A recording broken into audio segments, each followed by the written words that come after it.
Alright, hello, and welcome on in once again today, as was last night, as was last week, and Candace and I had a conversation today, and I want you guys to all know, everybody here who is hanging out in chat, that we figured the amount of time that we have played Dungeons & Dragons in the last 2 weeks. Guys, in the last 14 days, we have played, I kid you not, 24 hours of Dungeons and Dragons, which is freaking crazy to me. Candace and I are excited to finish up the non-stop double feature weekend so that we can jump back into some Baldur's Gate 3 and just kind of chill and relax. Not that we don't do that with this, but, you know, it's nice to dive back into a video game once in a while, which, ironically enough, is using the same fucking system that we've been role-playing with here. Yeah, so, anyways, welcome on in, guys. Thank you so much. Tonight will be the finale of Nowhere to Run. This has been an awesome 4-part series, and I think this has been a really cool module. I literally only created this module because Lucy was coming to visit us, and Chew Trains had shown interest in D&D, and we had determined that Liam was officially, after telling him years and years and years of no D&D, no D&D, no D&D, not yet, not yet, not yet, finally determining that it was time for him to learn to start playing D&D, we decided that now was the best time because we had somebody else who was new, and Lucy was here in person, which worked out fantastically, and I think that this was an awesome intro, combat-heavy intro module for new players, and yeah, it's been a lot of fun so far. So anyways, thank you all for being here tonight. We, if and when we finish early, Nerdy and I will probably take a 5-minute or so break, switch over to Baldur's Gate, and just dick around in there for a little tiny bit. Unless we're feeling particularly burned, then we'll maybe just end early. But I think that we'll probably hang around. And who knows, maybe this shit will go all 3 hours, which if it does, hey, it does.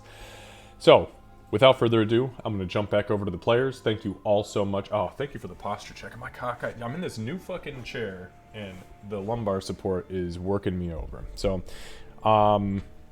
okay, so, without further ado, thank you all so much for being here. I definitely appreciate your guys' presence, and we will catch you when the module is over. Here we go. And wears out, I think we can use the bonfire unit. Yeah, when all else fails, I still got that boom grenade, so... And if they don't cross the bridge, we can go claim back the other grenade. Yeah. Facts, but I really want them to go on the bridge, because I really want to see that blow up. I know.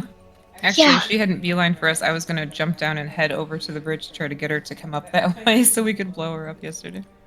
Alright, guys, so... we are back for what I am calling, what I have been referring to all day as the finale of Nowhere to Run. I assumed it was gonna... anytime I say the words one-shot, it definitely is 100% never a one-shot, so here we are playing a 4-part one-shot module. So yeah, thanks for all being back. Everybody's got their ice drink, except for Lucy. Lucy, what are you drinking tonight? You got pop? Coke? I have cola, yeah. Cheap knockoff cola. Liam, what flavor Still you got tastes there?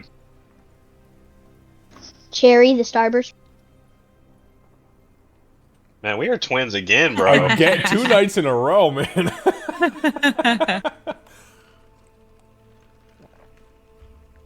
Alright. We ran out of Starburst, so I'm drinking cherry limeade. Me too. Oh, well then apparently we didn't run out of Starburst. There's one more in there. I left it thinking she was gonna I drink left it for you. Wow. It's all good. I've got one left as well staring at me. Now, we were both so nice at first, now it's gonna be a fight for it when we're ready for a second. Nah, it doesn't bother me either way. I drink ice water. Okay. So, you guys, last night, you guys successfully fought through a wave of ghouls, a pack of ghouls with a couple of ghasts. They tore Bubba up pretty bad, but besides that, you guys walked away essentially unscathed.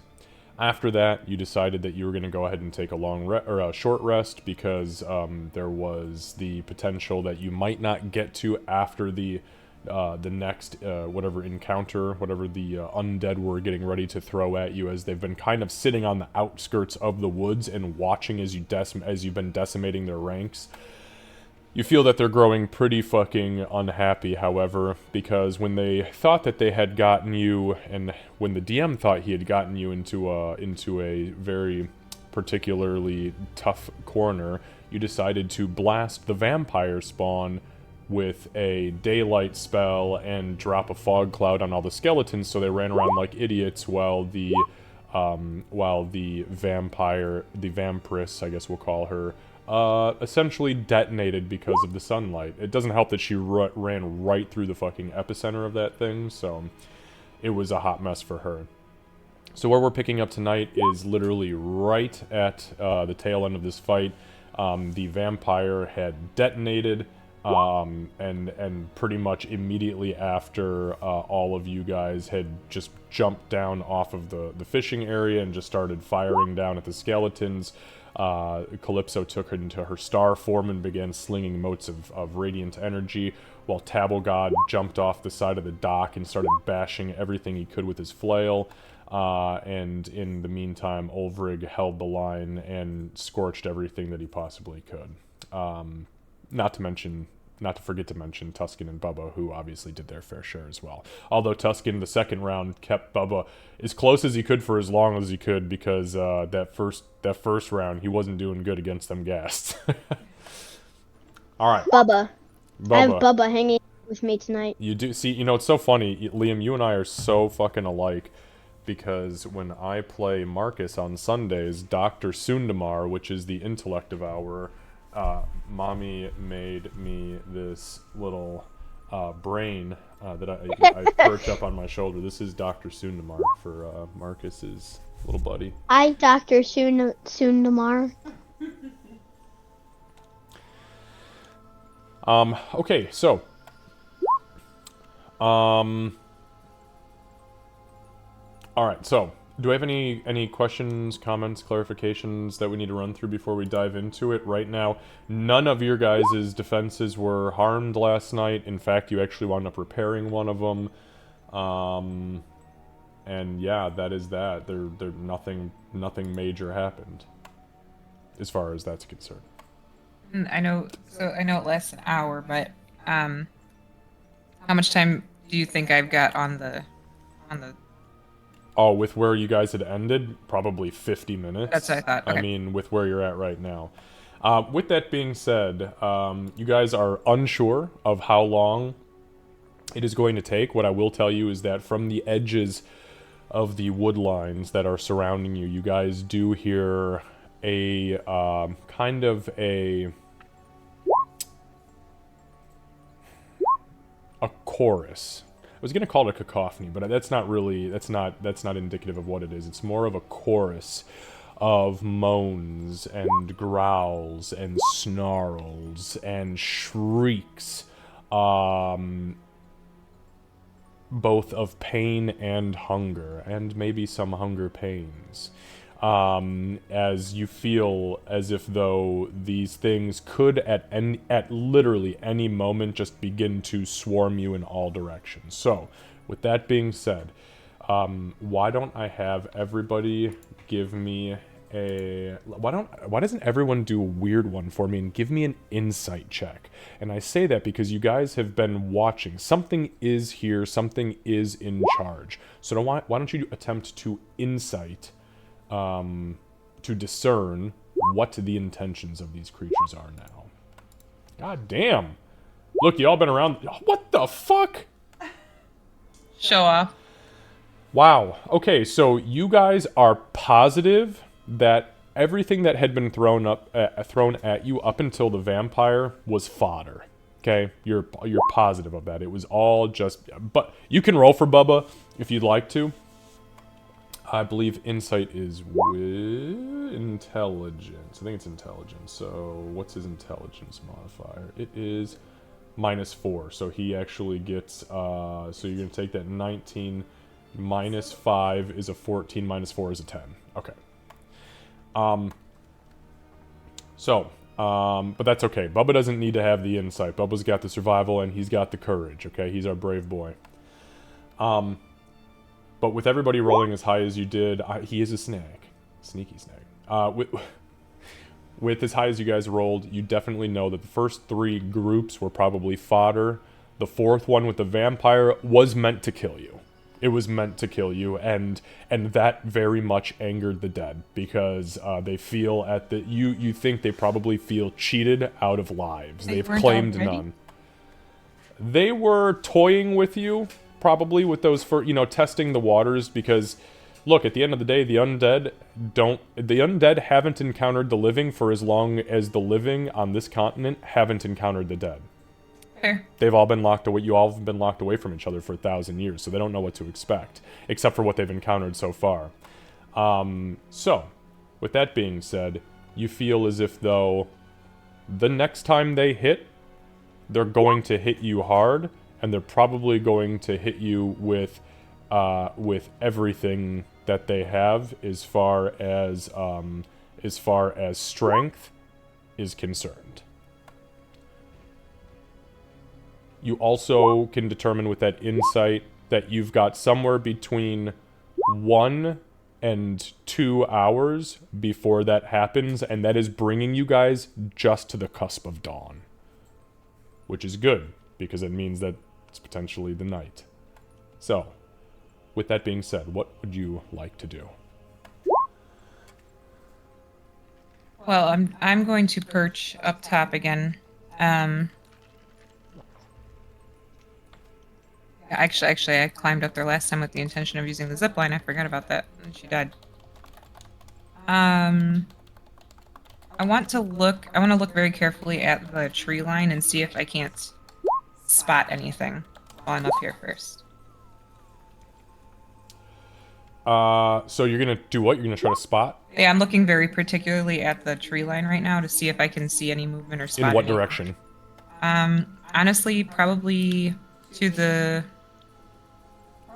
southwest. Southwest, so like way down at this. Okay, so here's the thing. Give me a sec.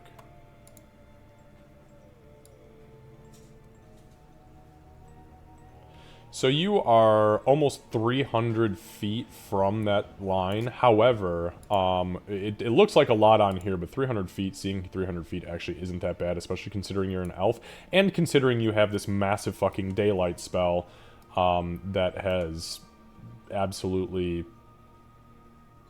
blown the shit out of the darkness that was here. So go ahead and give me a perception check.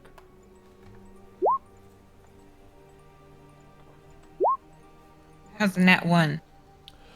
Not fucking good. It is so blinding, the daylight is actually so blinding that instead of you being able to adjust your eyes to the moonlight that was here, you are literally blinded as if you were looking directly into the sun. This is not an easy thing to work with. Yeah, okay. Yeah, that makes sense. Especially being an astral elf, you're used to the depths of space and darkness and working off of starlight. A literal ball of sun energy. Hard. Well, Question. Okay. Did Lucy add the bone axe to his inventory? He very well may have, but we can figure that out when he gets back. Okay. Calypso would look at Tuscan and say, I can't really see anything.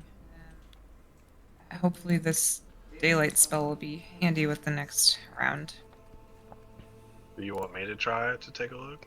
If you want to, I'm just trying to see if we can get a jump on him.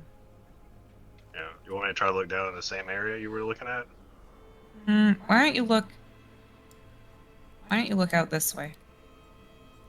Out here. That's just to the east. See if there's more coming. Sounds good to me. Let's check it out.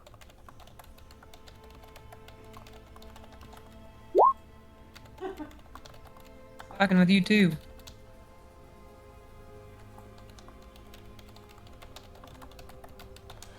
Yeah, so super serious here. The daylight, although it is effective against fighting a vampire, 100%, it is absolutely fucking blinding to you guys. It is terribly hard to see through all of the light. Too much.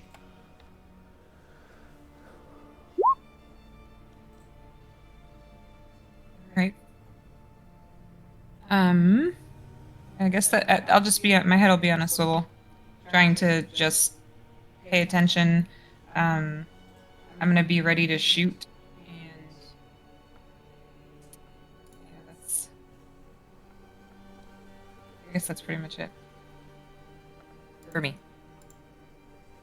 All right.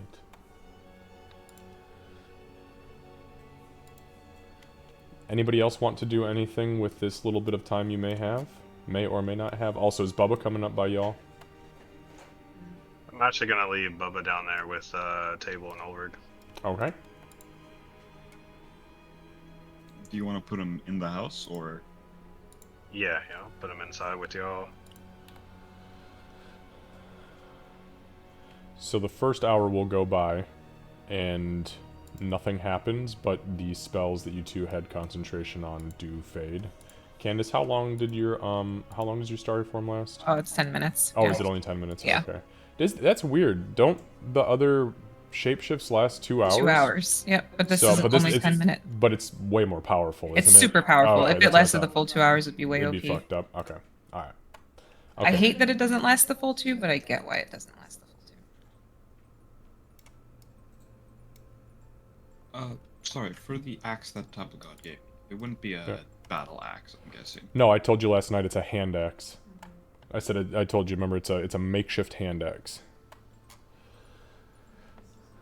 Okay, sorry, because I kept trying to type axe, and all it would give me is battle axe or Ewing axe. And I'm like, what? Oh, that's weird. Hand axe should be a simple No, when weapon. I type in hand, that's when it gives me hand axe. If you type axe, yeah. That is interesting. Because I think hand axe is one word. Yeah, but so is battle axe, and so Oh, is that's great true. axe. Yeah. That's weird. Yeah, I don't know. Who the fuck knows?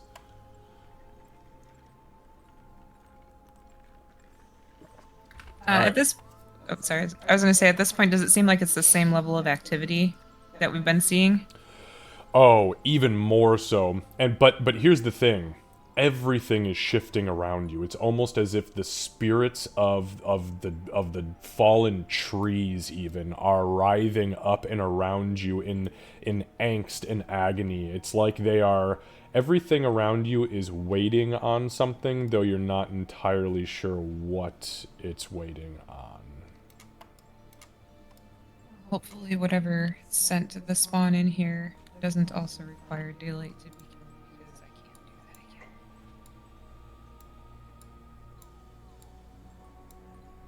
Also, maybe be ready to light that bonfire down there in case they come from that direction. Maybe it could act as a good distraction for at least some of them. I won't be able to shoot it from here, but I'm sure you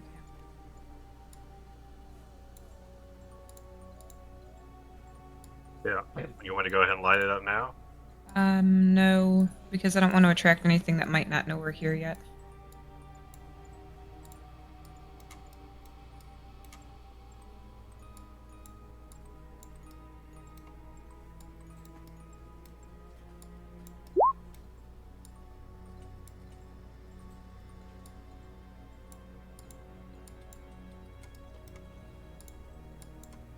All right. So nobody else wants to do anything, just so I'm understanding correctly. Okay. No, I don't think Ulrich will do anything besides kind of stand there where like the fourth spike used to be. Check your inventories and make sure there's nothing you can use to help that'll last. Nothing that's long term, I guess. But he will, I guess, Table God, and if Bubba can, he'll just be hearing humming coming from the front. He's humming an ancient hobgoblin war song.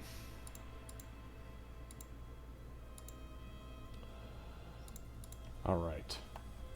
So Table God, you would hear Ulfrid kind of humming the. Well, I'm assuming you probably don't understand Hobgoblin, but well, you know what? I'm quick to judge here. Nah, he doesn't. He's not our smart boy. He was a soldier. Okay, so as the night continues to progress, why doesn't everybody go ahead and give me a perception check except... No, everybody can give me a perception check.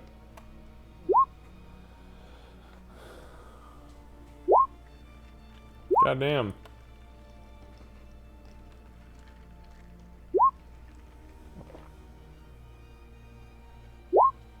Okay. So, Where is it? Under skills. yeah, skills and then perception. Scroll, well, you don't have to really scroll down, but it's under P. You should have a +4 to yours. It's to the left of your actions, the left of your weapon attacks.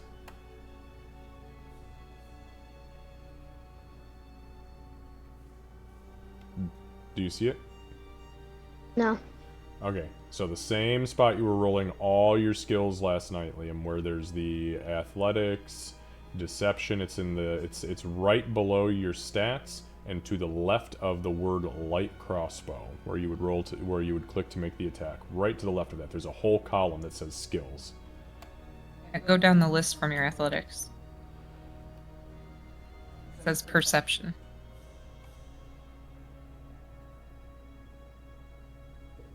Are you in D&D Beyond? Yes. So you don't see any skills there on that you were doing so good last night, man. There's skills. I just don't see the. It goes. Hold on. It's in alphabetical order. So I asked you to roll a perception, so it will be P. So you go from A, past deception, history. I found it. There you go.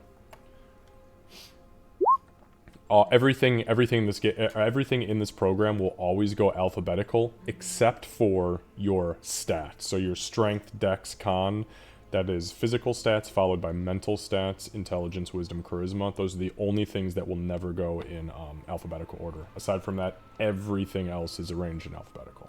Just for the record. Okay, but a 7, not great. The perception for... Whoa, shit. Perception for Bubba, which is, let's see, Bubba has got a +0, so he just got a 16. So Bubba and Tuscan are actually the only ones who notice. So you guys would see Bubba's head kind of go up. Bubba can't speak, so he can't really do anything with it, but he does notice it.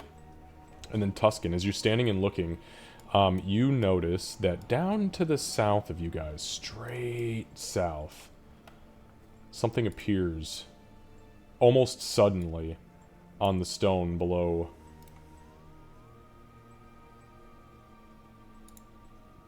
An entity.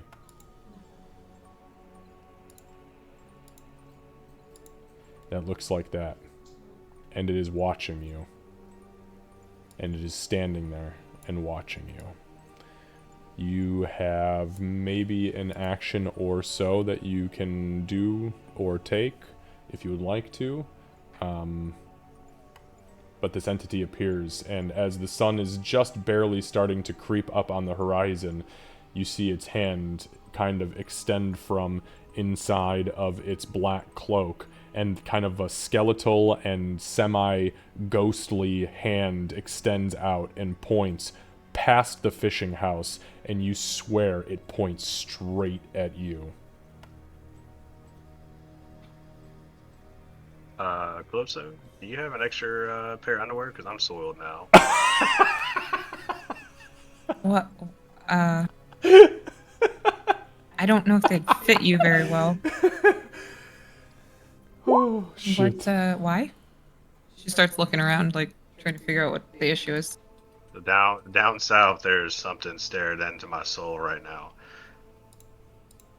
Do I see it once he points it out? So make a perception check with advantage.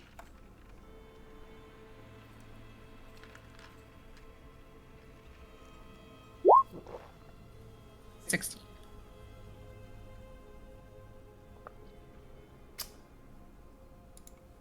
Okay, 16. Yes, 16 is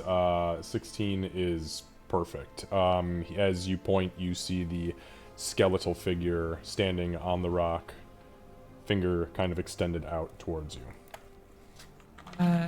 Yeah, Except now, the finger turns about 3 degrees to the left, and Calypso, you swear it's pointing straight at you.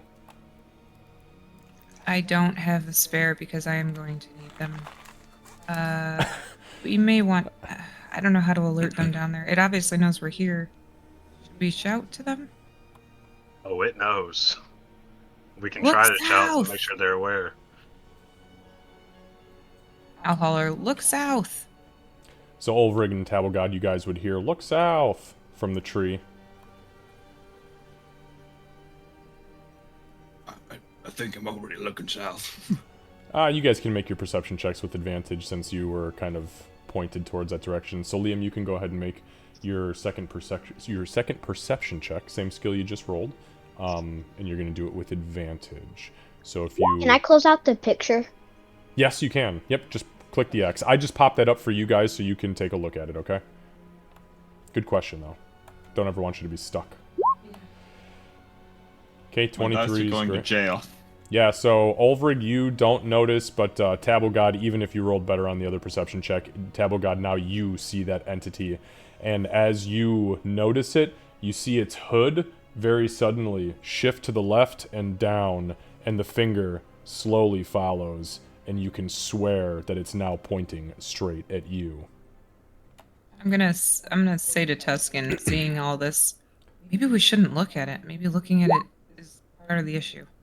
It keeps changing its attention. It doesn't matter, even if I close my eyes, I still feel it. Does it, when it's looking at the other people, does it still feel like it's looking at me? No, you Okay. watch it shift. You watch it shift as the attention is drawn to it from somebody else. Should we zip down before... I don't know if zipping down would be good because we don't know. Yeah, we see him, but there could be more coming. So Yeah. I think we should keep this vantage point and just see what happens. Alright, I'm gonna prepare myself. I'm gonna just be ready to fight. So echoing from above the field, not even emanating from the point of this entity, but literally as if it was coming down like some sort of godlike entity booming from the skies above you, you guys hear ringing out, speaking to all of you, in common. You've foiled everything. And now I have had to come and do the work that my lackeys should have been able to succeed at. Joke's on you, Calypso.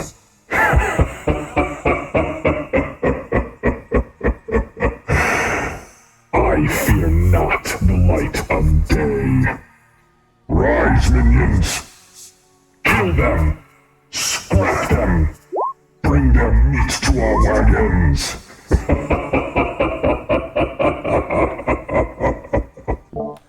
And I need everybody to target their character and roll for initiative.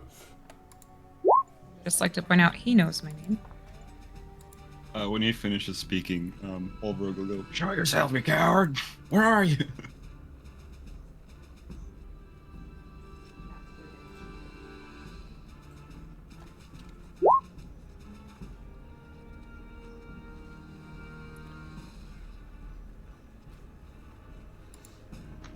I'm looking in the eye section and I cannot find it. No. initiative. Wrong place, bud. Okay, remember, again, we talked about this last night. So if you go up to the top of your character sheet where it says armor class, yours will say an 18 and it will be inside of the symbol of a little shield. You go to the left of that and that's your initiative. There Thank you you. go. Yeah, no problem. We got you. Does the sound weird to everybody else? It No. sounds very distant. I think something's fucked up with my headset. Yeah. No, I mean, it sounds good to me. It's not too loud, not too quiet. Sounded echoey. It's more I of think the that's- it's more of the audio quality on my end that something's not right. It sounds echoey, the music does? Or did you mean the voice?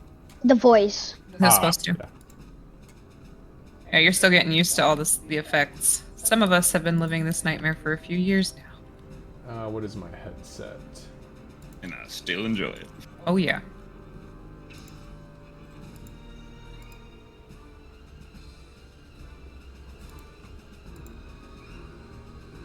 That's weird. It sounds so crazy. Something's fucked up with my headset. No, it was doing it earlier too when I was listening to audio. It's like the quality, it feels like it is being played through a speaker from the fucking 1300s. Like, it literally sounds like very, very bad background static audio. Something's not right.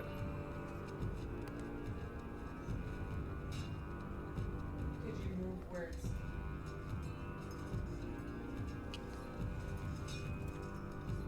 Yeah, it's the same shit. It's weird. It's just terrible, terrible audio. Alright.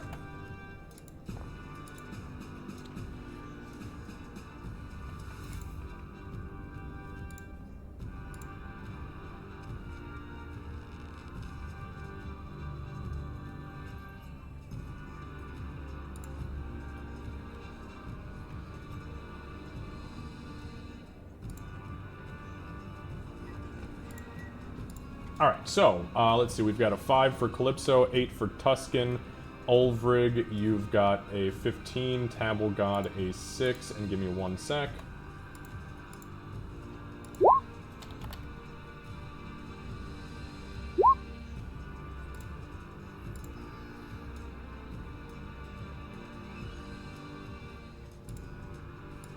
Alright, so that was Calypso 5, Tuscan 19, Ulvrig 15, 8 for Bubba, and what did... that was a 6 for him. I actually think Let's Bubba's see. supposed to be a 9.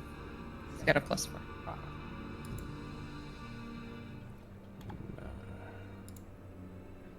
Alright, so, to the very top of the round, we will scroll all the way to the north, and we will begin with Tuscan. Tuscan, you've got the jump. As this thing speaks out, its voice booming down, calls upon the dead, you begin to hear rustling to the east of you, and to the west of you, as well as toward where this thing is standing. It also begins to glide, not walk, glide up and off of the rock that it is currently on.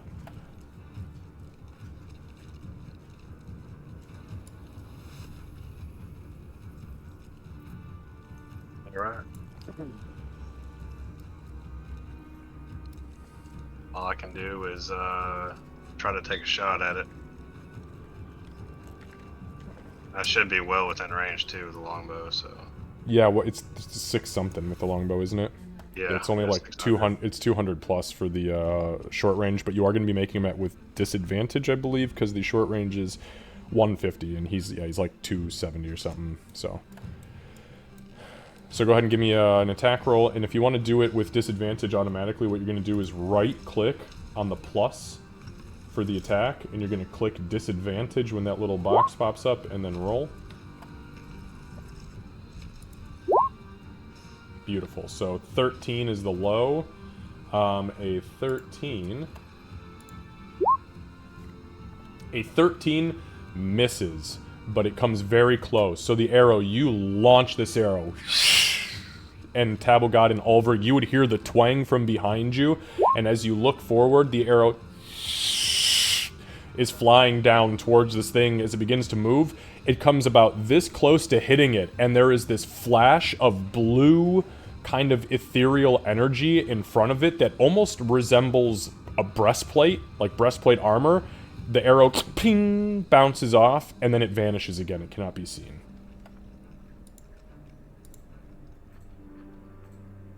You want to take your second shot? Yeah, might as well. Alright, and these are regular arrows or plus ones? The first one was a regular arrow. I just used the last of them, so this next one will be a +1. Beautiful.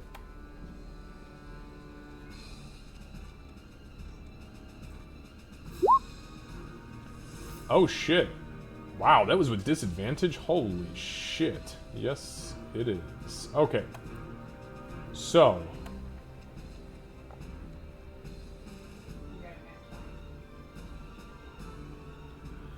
Okay, so the 22, let me just see if he has anything to say about that.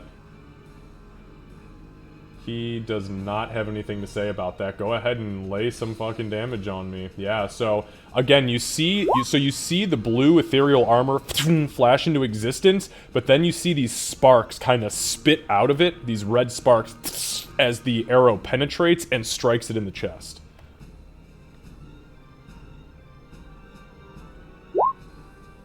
Holy shit, not bad.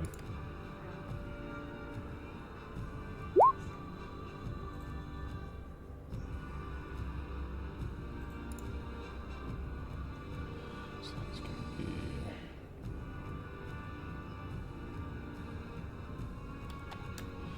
Alright, so the arrow punches through this thing. It rears back, kind of gasping and screeching and grabbing at its chest. Now it looks up, and for the first time, you can see two sickly green glowing objects from underneath its hood flare up as it stares at you, Tusken. Alright. Anything else? No, that's it. Alright. It is its turn.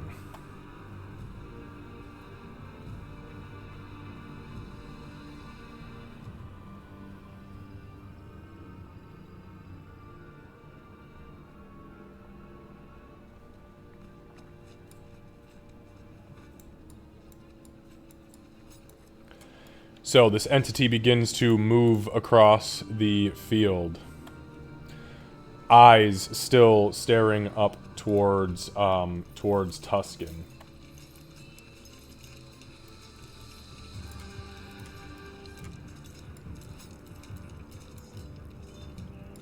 All right.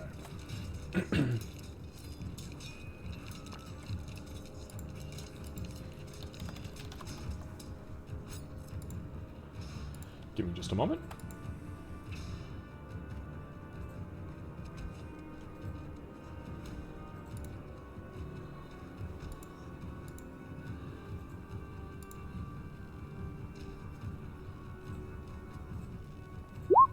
All right. So, you guys see its hand comes up, kind of unnaturally twists upside down. There is a streak of green and black energy that follows with it. Its hand comes up suddenly, and you hear whispers begin to unfold as its hand opens with a black, almost kind of void-like gate emanating from its hand. On top of you guys...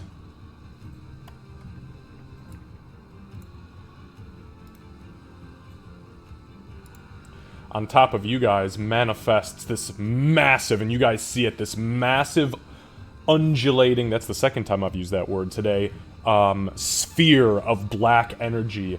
Everybody inside begins to hear whispers and screams and the sound of mucous membranes opening and closing in the void as the hunger of Hadar is unleashed upon you.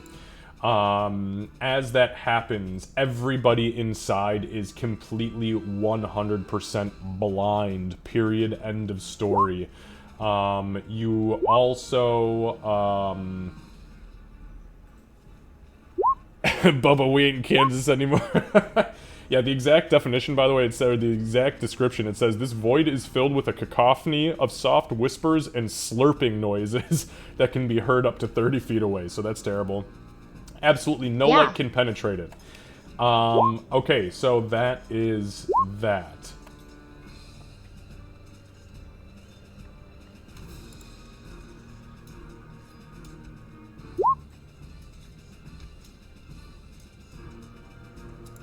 Alright, with that being said, it is Ulvrig's turn. Ulvrig, I need you to make a dexterity saving throw, please. My worst one. Okay.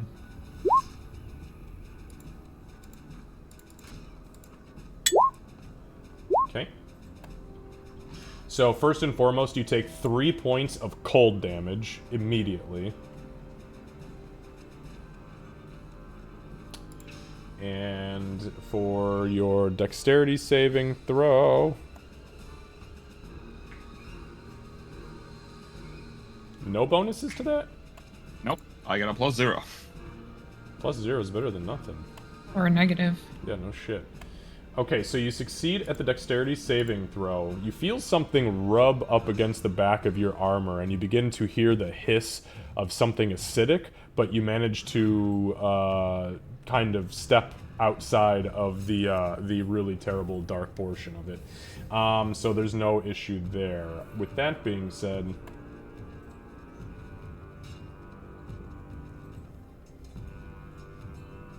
You may begin your turn.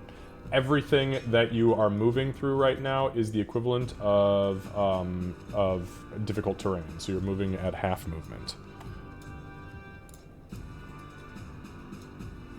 Alright, in that case, Ulrich will kind of go, God damn it, I just saw him too. And you don't even hear yourself speak. Nobody hears you. Tabo God, you did not hear him say that. It's as you begin to speak, you feel your words, the actual voice, being sucked into the void. well then I guess he won't hear himself say, shit, and then, he'll try and just move forward, because that's the only direction, that's where he last saw the guy. He'll go 5, 10, 15, 20, 25, 30, so that's as far as I can get. Yes, and as you step out of the void, as you step out of the void,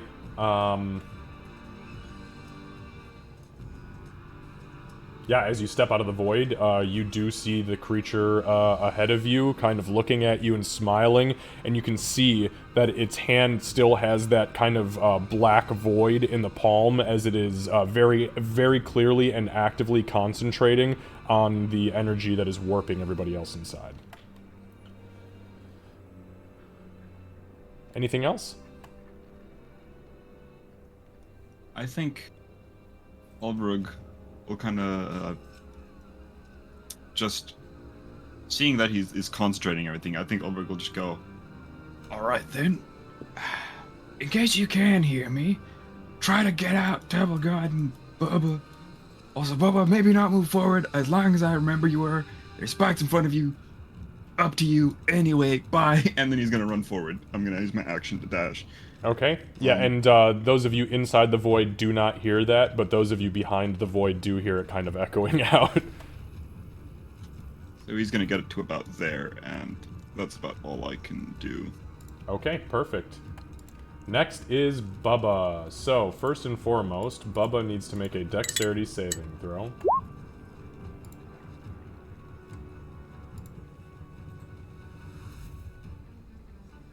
Alright, so how do I make the... So you'll saving just so what we'll do is just go into your character sheet, and in the bottom left-hand corner, you're just gonna click on the little white D20 in the red circle, and you'll just roll a custom D20 die, and then we will add your dex bonus, which is a +4. So whatever you roll, +4. Gotcha.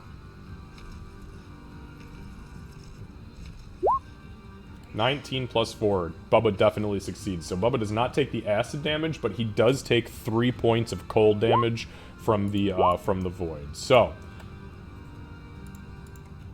oops. I'll go ahead and mark that off. All right. So it is Bubba's turn. He is completely blind at this point. So if you decide to move, because his intelligence is so low, we will roll, and he will have to move in a random direction. Alright, yeah, so I wanted to try to at least get him to go back, but if that's the case...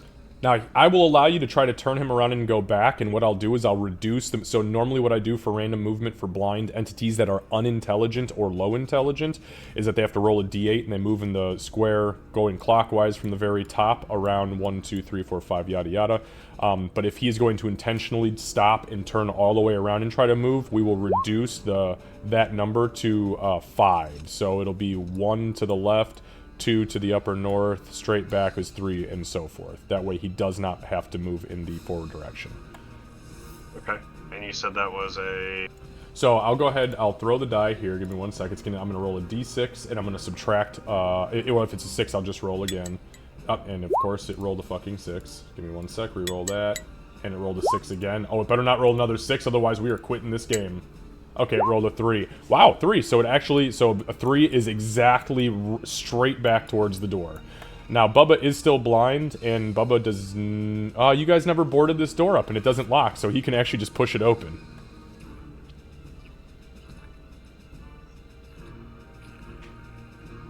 Okay, so that's 10 feet of movement to get to there, and then to move out of that will be another 10, so he can go out the door if he wants. Perfect. And now he has an additional 10 feet of movement that he can take in any direction, or into the water to get his swim speed.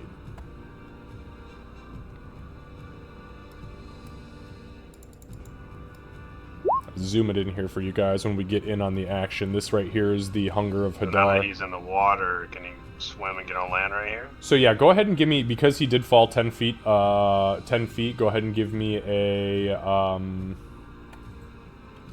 dexterity saving throw. So just roll that custom d20 again and we'll add 4. 9, 10, 11, 12, 13. Okay, so he's fine. He's only going to take half damage from the fall. So he's going to take only 2 points of damage from dropping off. Alright, so now that he's in the water, he can move an additional 30, but only if he stays in the water. Because it's a swim speed. Or he can just hang out under the dock and be safe. Well, I think I'll just have him sit there for right now. okay. Next.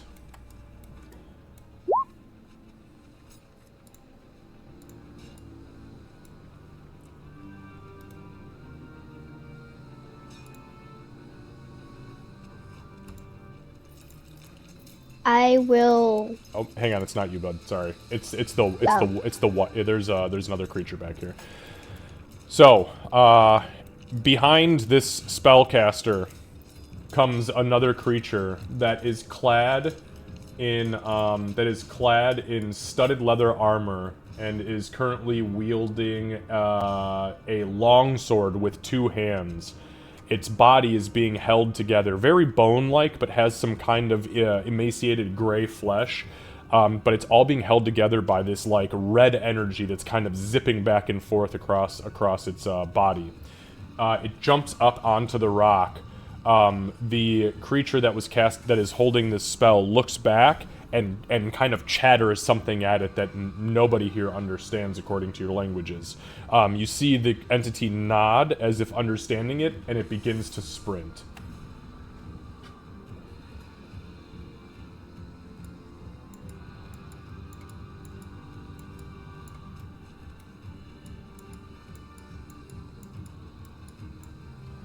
And it begins to sprint, and then it as it is running full speed. You don't even hear it panting. It tips the longsword down, holds the flat of the blade over its left forearm, and goes into a full-blown charge.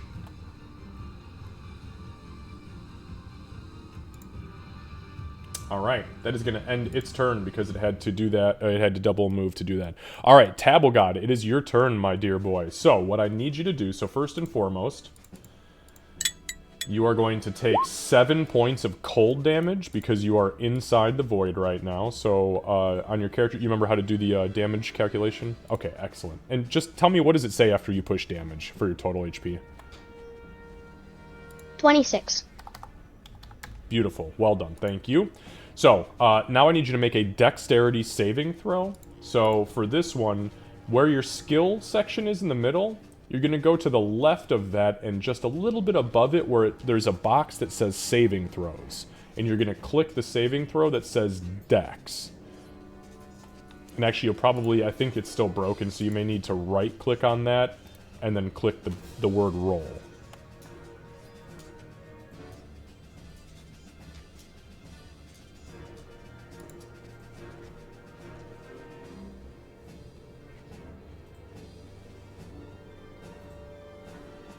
Do you see it? Yes. Okay. But it's not letting me. It's not letting me so, click. Right. So, like I just said, you need to hover. So hover over the -1, and then right-click, and then you're gonna click the word "roll" when that pops up.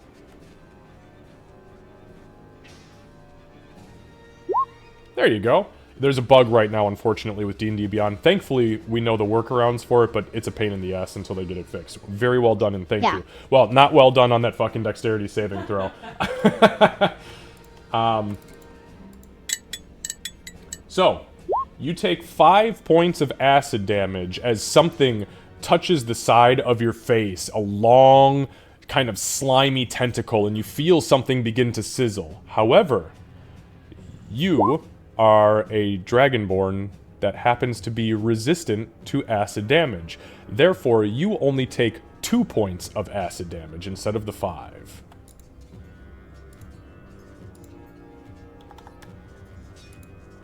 And then it is your turn.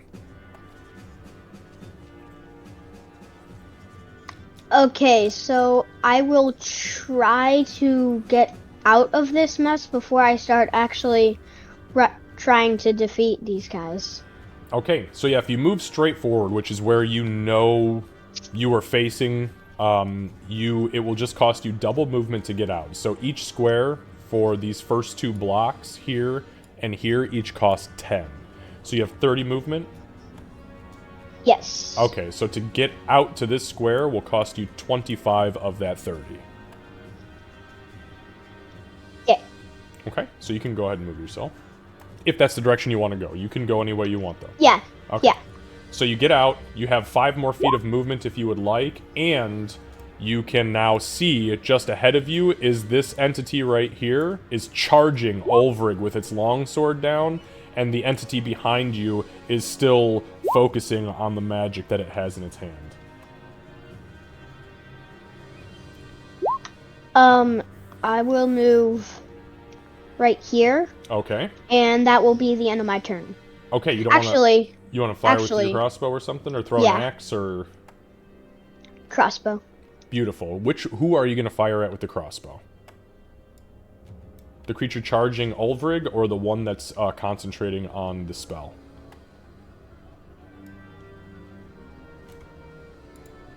The one concentrating on the spell. Got it. Beautiful. Okay, so go ahead and find that light crossbow. Find that light crossbow. Already got it? You are. See, you got it. You're back in it tonight. In it to win it. You and Bubba. Oh, not great. So you fire the crossbow, and it fires way over this thing's head. You realize the trajectory, considering how big Ulvrig is, and the fact that there's another entity in front of Ulvrig firing up and over them, trying to, like, lob the shot. It doesn't work the same way lobbing a shot when you're using a crossbow versus throwing an axe. So it's okay though. You missed. NBFD. Maybe next time I'll get super lucky and I'll just hit it and knock it out first try.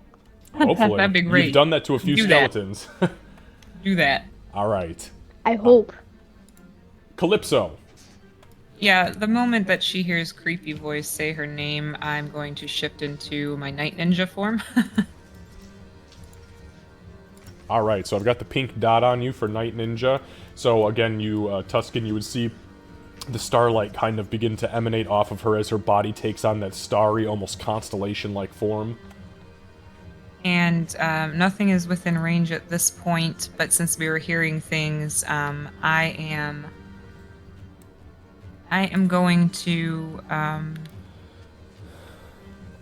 I guess just be ready with, because I don't have like Warcaster, so I guess I'll just be ready with an arrow to shoot anything that comes within range. And in what direction are you aiming your bow? That is very important because everything is such different cardinal directions. You know, I'll say since we've got him right here, I'll say this direction.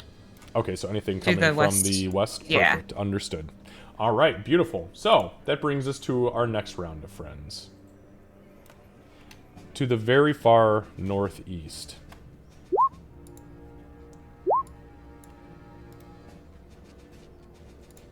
Sprinting out of the woods come 3 skeletons, heavily armored skeletons nonetheless. Luckily for you, they are currently running straight down the center of the bridge. Nice.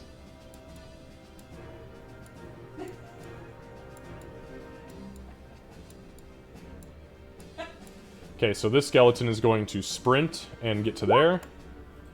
The skeleton in the middle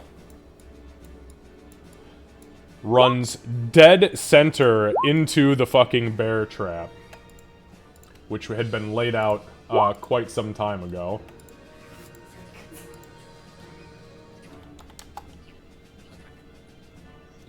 Yeah, if you use your action to run to dash, you move fast as fuck. So okay, so the so it hits it and it has to make a dexterity saving throw DC 13. So let me go ahead and make that. Try to make that. And it rolls a fucking 8. So it takes 1d4 points of piercing damage. So it takes 1 point of damage. However, you hear the trap, and then you hear the sound of bones shatter and metal getting pinched together. It is now stuck there, with only being allowed to move 10 feet around itself. So I'm just going to put this little aura up on it.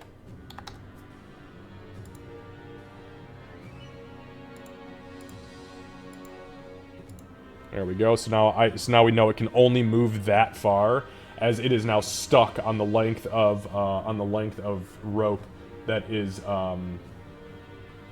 or the length of chain, excuse me, that is binding itself there, and that's it. It gets stuck. However, it is going to, since that was it moving, it's going to try to use its action to break itself free. So it has to make a strength check, DC 13. And it rolled a 2.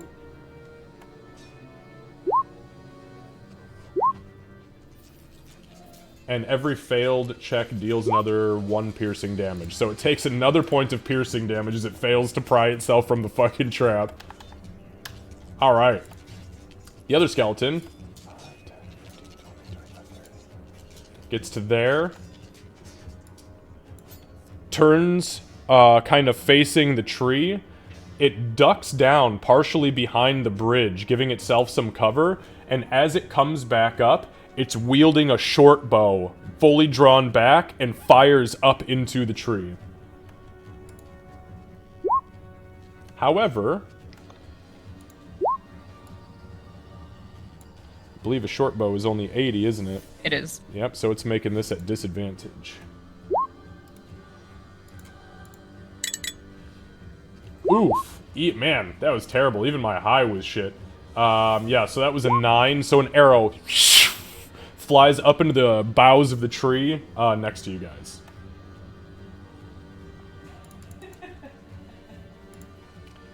To the east.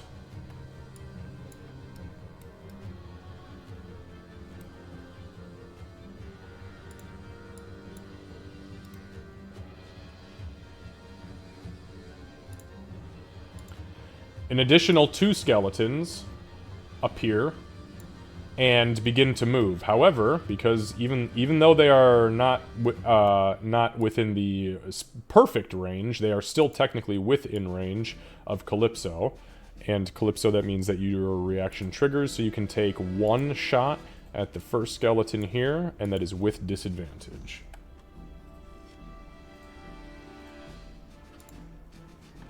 They were both 5s. Alright, so an arrow flies up and over the skeleton.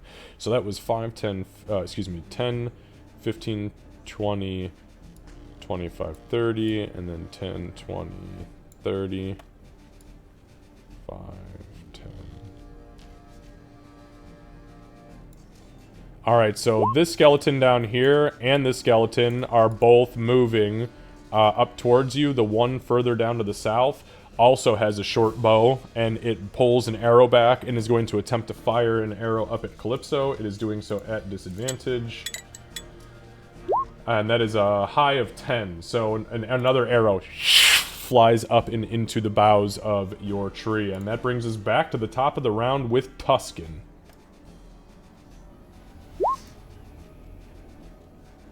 Alright. I know what needs to be done.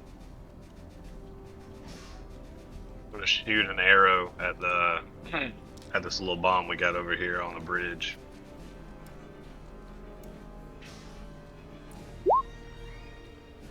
Okay. So, give me one sec.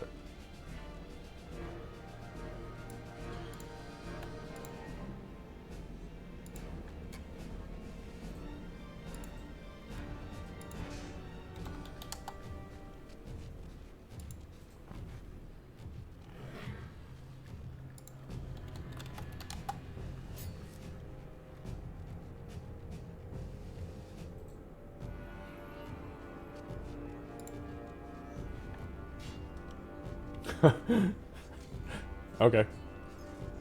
Ready? All right. Yeah. So go ahead and give me an attack roll, please.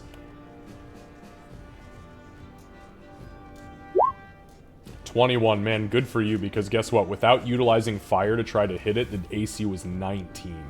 It's a little teeny tiny fucking thing you're trying to shoot from that far away in the dark. It's not easy. I'm a sharpshooter. That is true. You are a sharpshooter. So you fire the arrow. The arrow hits the top. So these things are kind of rudimentary. Now the one that you have on you is a little bit more clay jar and rocks sort of explosive. The one you strap to the bridge is way more like hand grenade-y as far as this time period is concerned. So as you hit it, there is immediately a spark that triggers on the side of the bridge from the metal arrowhead striking it. That kind of hits the fuse, and a very fast sizzle. So at the end of your turn, it is going to detonate. You still have another shot, though. Yeah, so with my other shot, I'm gonna hit the caster. Alright, go ahead and give me an attack roll with disadvantage.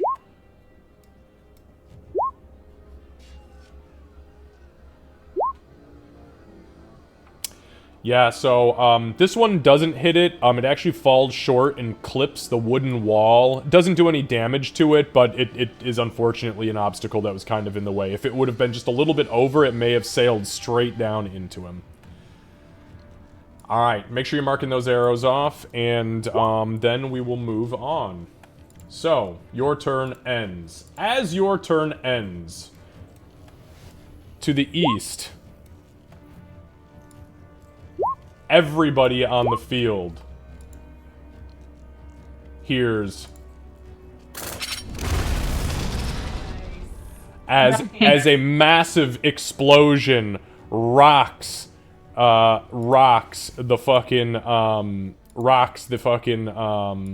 side of the bridge with a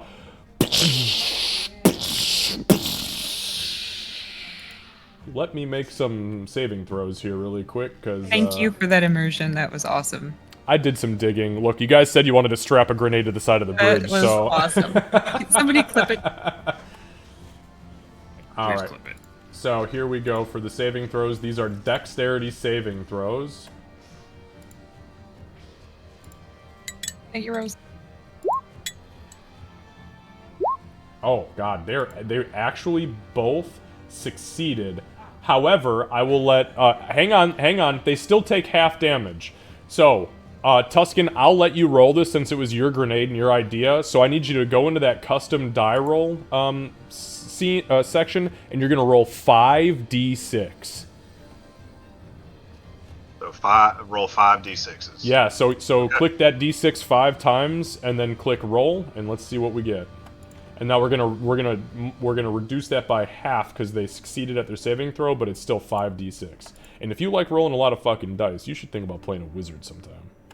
Here we go. And I just want to say, Dex save this bitch.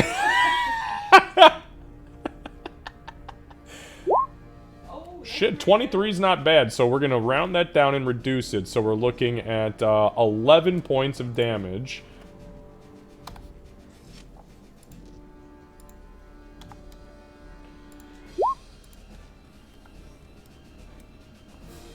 So, two things real quick here. I'm gonna just do a markup on the map so we've got a clear indicator.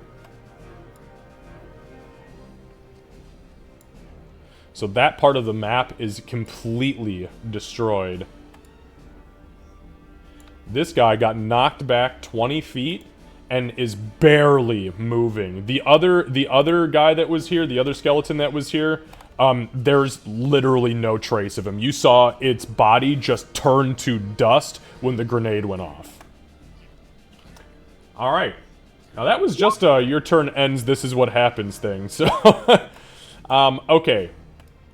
Give me 1 sec.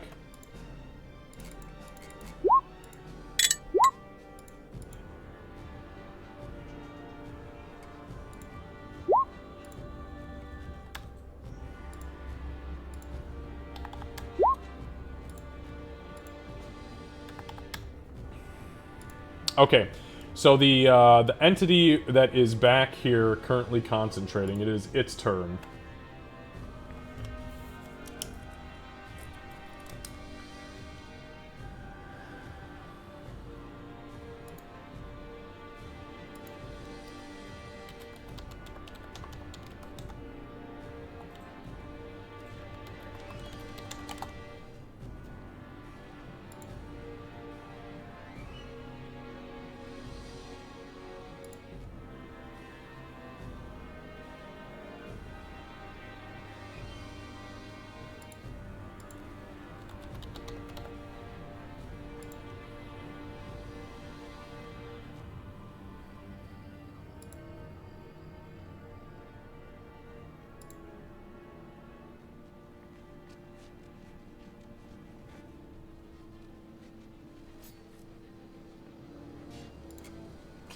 So as it sees you two, sorry, I was doing some math here and making sure I had my shit right. So as it sees Ulfric and Tabblegod kind of move up to begin to engage it, it still maintains the concentration on the magic that is currently holding the black void. However, with its other hand, it comes up and you see it kind of twists it in this weird backwards motion, and as it points its hand towards you, very Spider-Man-like, two beams of sickly green energy spit out of it and towards you. So give me 1 second here.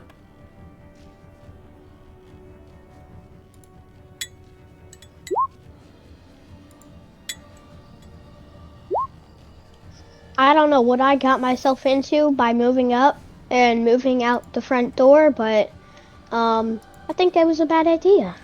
So, the first beam flies at Ulfric, and Ulfric, you get your shield up, and you feel this pressure, this force hit the shield, and you resist it. As that happens, you kind of twist to the side to look up and over the shield at the guy currently charging you, and the second beam flies over your head and successfully strikes Tabblegod.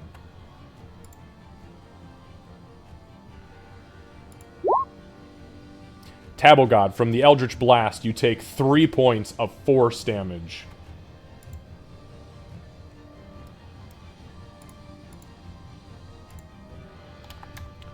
And you are knocked back 10 feet into the void. So he is hit, and his body... and then he goes completely silent. That is going to... actually, you know what? He's going to move.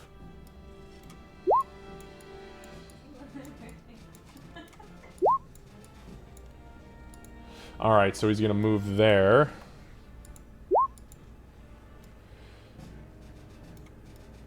Alright. Next, Ulfric.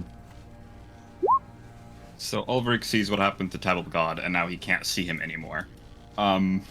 Which puts a damper on any healing spell I may or may not have wanted to cast. Wow. As you glance over your shoulder at him, even momentarily, he is past bloodied. Right, and knowing how I made Ulfric anyway, I don't he probably would have looked at Tabblegod and be like, "How are you feel? Like, how does he look?" But right now, he's not there. So in front of him, he sees an opponent, 1, and 2, he sees the caster, and his blood boils from his warlike people, and just being a war cleric, and he just goes, he looks at the guy in front of him and go, "Oh, you and me are fighting right here, right now. But first," and I'm gonna point towards the sword wizard, "I'm fighting both of you," and I'm gonna cast Spiritual Weapon right in front of him. Okay. As a bonus action. Alright, give me 1 second. So, as you begin to do that, Well, hopefully. yeah, we'll see. Yeah, you can do it. What would you like to summon? It's gonna be a huge bastard sword. The same one, like, as Helm's preferred weapon. Good, because I have some really fucking cool... Oh, here we go, I got you.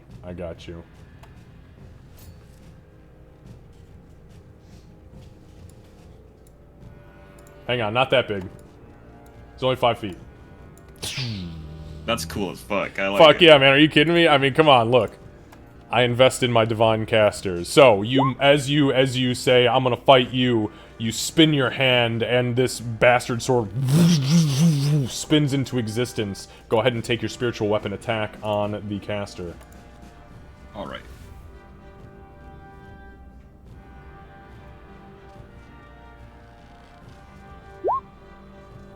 14. So as it spins around, the caster, maintaining concentration, throws its forearm up on its left hand, and as it does so, kind of deflects the blow with his elbow, and you can see the armor, the ethereal armor, kind of flash up its arm, deflecting the blow.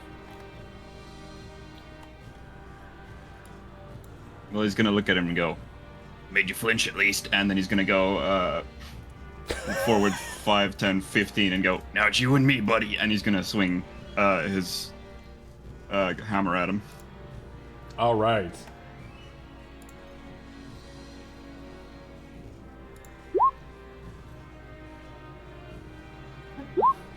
Oh, a nat fucking 20. Holy shit. Well, so much for my guy. Okay, yeah, no, the nat 20 absolutely 100% hits. So go ahead and give me... Alright.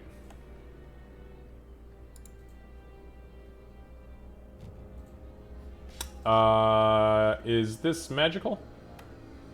It's a normal Warhammer. So, you hit him, you absolutely blast him across the side of the head, kind of causing him in his charge, like you meet his charge, and it stuns him for a second, takes him out of the actual charge capability, but you realize after hitting him as hard as you did, if this was a normal man, or normal entity, non-undead, it would have taken his head clear off. This guy took it and is smiling at you with like 2 teeth missing.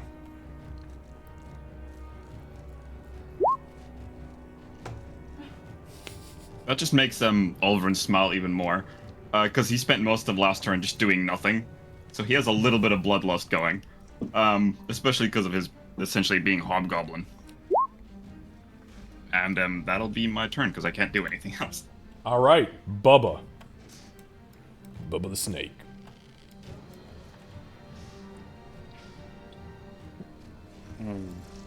Bubba. So, I'm gonna have Bubba just... Sorry, I meant to read that. Ignore that.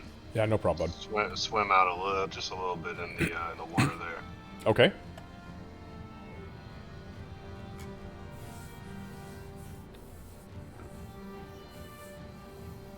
Let's see if he can try to pull the other ones to him. Okay. Alright, so he's gonna kind of wait up there and see if he can grab their attention. Yep, just to get them a little bit closer within mine and Calypso's range. Understood. Alright. So, moving down to the entity that is currently engaged in melee with Ulvrig. So, Ulvrig. This entity rears back, smiling at you as you crack it across the head, and it is going to swing at you with its long sword.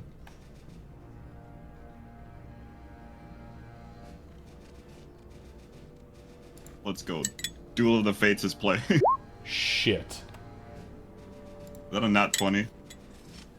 So the first one is a 23. That's with the long sword. The second one was with its hand. So it swings at you with the long sword, two-handed, cracks you in the plate armor, and you take 6 points of slashing damage from that. okay? As you kind of rear back, it thrusts its hand forward as the longsword is leaving the plate and shoves its hand inside of the wound in the plate and touches your chest. And it hits you with its life drain. So, you start by taking 4 points of necrotic damage immediately, and I need you to make a Constitution saving throw.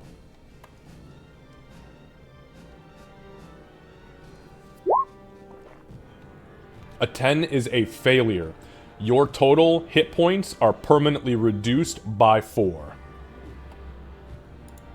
You don't need those.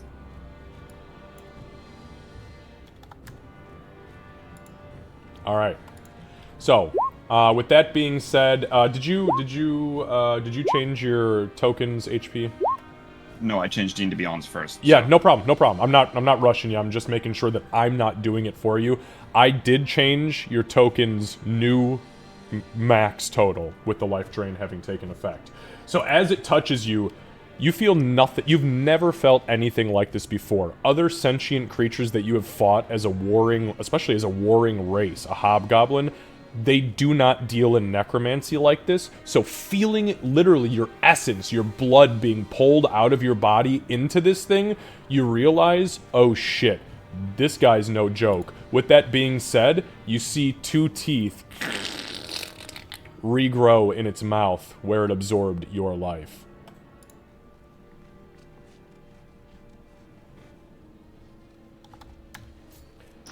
We gotta get this guy, and then I think we would be good. And then we can just go fight whoever. But first, I would recommend getting this guy. Yeah. All right. Say something, Tabble. I can't hear you over the whisper.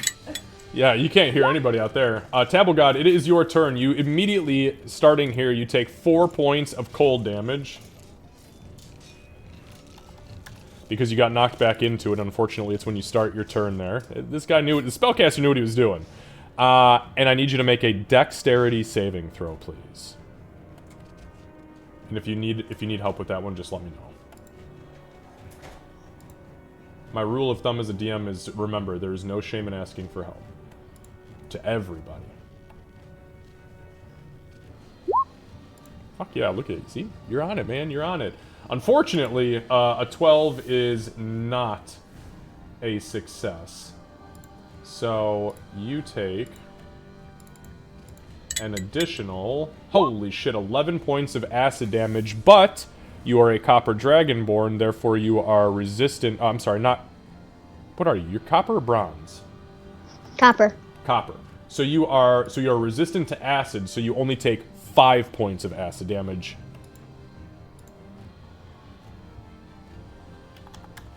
I think I may need to drink a healing potion. Now remember, you also have the ability to use Second Wind. That's under your bonus actions. That is true. So I would suggest getting the fuck out of where you're at right now, for sure.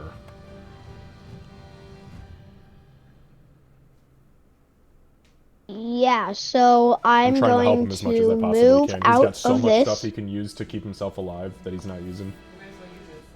Okay, there you go.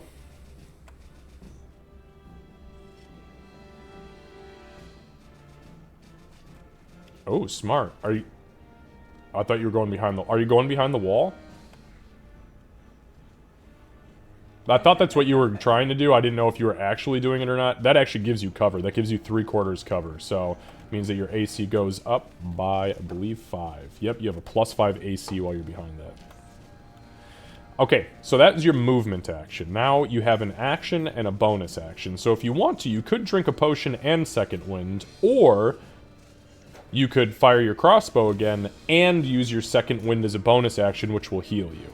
It's your choice, though. Yeah, I'll do the crossbow and then I'll use Second Wind. Okay, so starting with the crossbow, who are you going to fire at? The guy that is fighting Ulfrig or the caster? The caster? Gotcha. I saw your little ping. Okay, so go ahead and give me a crossbow attack, please.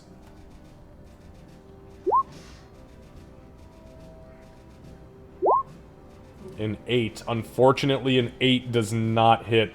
The crossbow flies up and over the heads of Ulvrig and the White and goes straight over the entity that's casting the spell.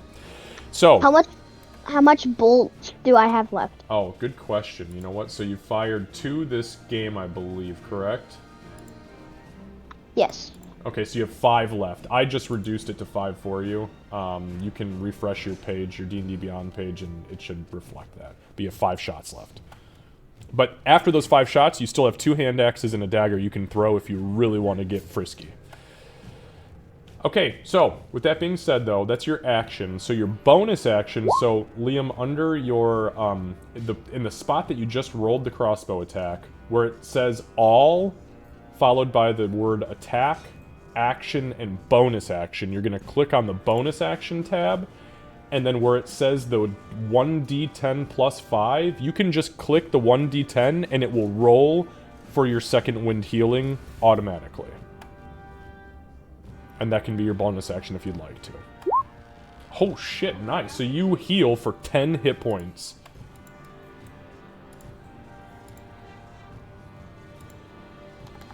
Bringing you almost to half health. Excellently done. So also when you're in that screen, Liam, after you do your healing, after you add it, where that second wind is, see that little box next to the word short rest? Yep. I just gotta click it. Click it, and then, yep, there you go. That's all you gotta do. Clicking it, it's just a way for you to keep track of things you've already used. So, perfectly done. Thank you. Okay. So, that is it for, I believe, all of your actions. So now we move on to Calypso. All right. These guys are. So okay. Making sure I'm not cheating.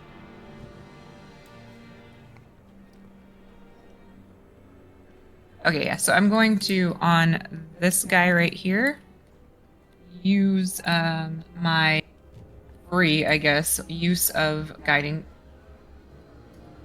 bolt. Yeah, guiding bolt. I think you get 3 uses of that, don't you? For free? I do, yeah. But yeah, you're going to use one of a them. charge of it? Okay, so you're casting Guiding Bolt with your Starry Form ability. And was that, I'm sorry, was that the first one? This one right here? Yes. Okay, gotcha. So the range is 120 feet. That's fine. Go ahead and make a ranged spell attack roll, please. There should just be a Guiding Bolt spell. You already got 24. it. Yeah. Oh, it ain't dodging a 24. Okay. Oh, fuck. This guy. That was very average. Very, very average. Just barely over its total hit points. So you don't even mutter an incantation as much as you do draw the energy in from your constellation form, and as you thrust your hand forward, there is this beam of white hot energy streaks through the sky, hits the skeleton, which is slogging through the water to get to you, and it detonates on impact. Literally, there's nothing left of it, just bone fragments into the water. Beautiful. My bonus action, I'm still too far to be able to use my thing, so I'm just gonna look at Tuscan and say, once we get rid of these guys, we should zip. Because these guys, hold on one second. I agree with you. Yeah, they're way out there. Okay, yeah, so that is going to be all I can do. Alright, so we're going to start with the one skeleton that is remaining. Excuse me, there are 2 skeletons to the east. One of them is absolutely horribly wounded, the other not so much. So, they are going to begin moving now.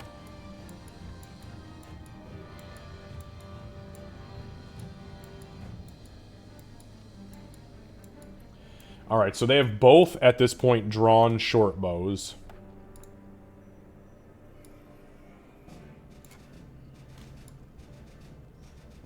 And they're both going to make regular attacks instead of disadvantage attacks. And they're going to try to shoot Tuscan, since he fucking grenaded him. So the first shot, it's the one crawling across the log, rears back, and I roll a dirty 20 for the hit. So as you say that to Tuscan, he says, yeah, no problem. Boom! And he gets hit in the side, and he looks down, and there's an arrow shaft sticking out of his side. You take 5 points of piercing damage, Tuscan. The second shot is only an 8. So you see the second shot, you look down, and as you look down, it just right over your head.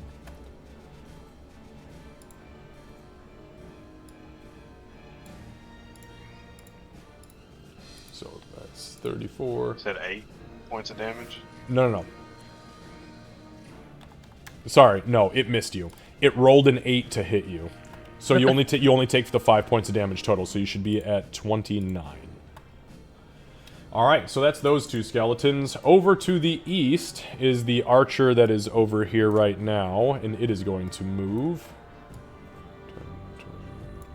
30 forward, and it is going to take a pot shot at Bubba, as it does notice the giant snake in the water. Okay. That is a 17 to hit Bubba. And Bubba takes, 6 points of piercing damage, reducing his total hit points in half and leaving him at 6. You see Bubba kind of writhe up in the water, splashing back and forth, kind of unsure of what just bit him in the darkness. And that is going to end the skeleton's turns. That brings us back to the top with Tuscan. Alright, so I want to cast a buff on myself that's going to also affect Calypso. Okay, and that is? Pass without trace. Okay. That is an excellent spell. Give me a sec.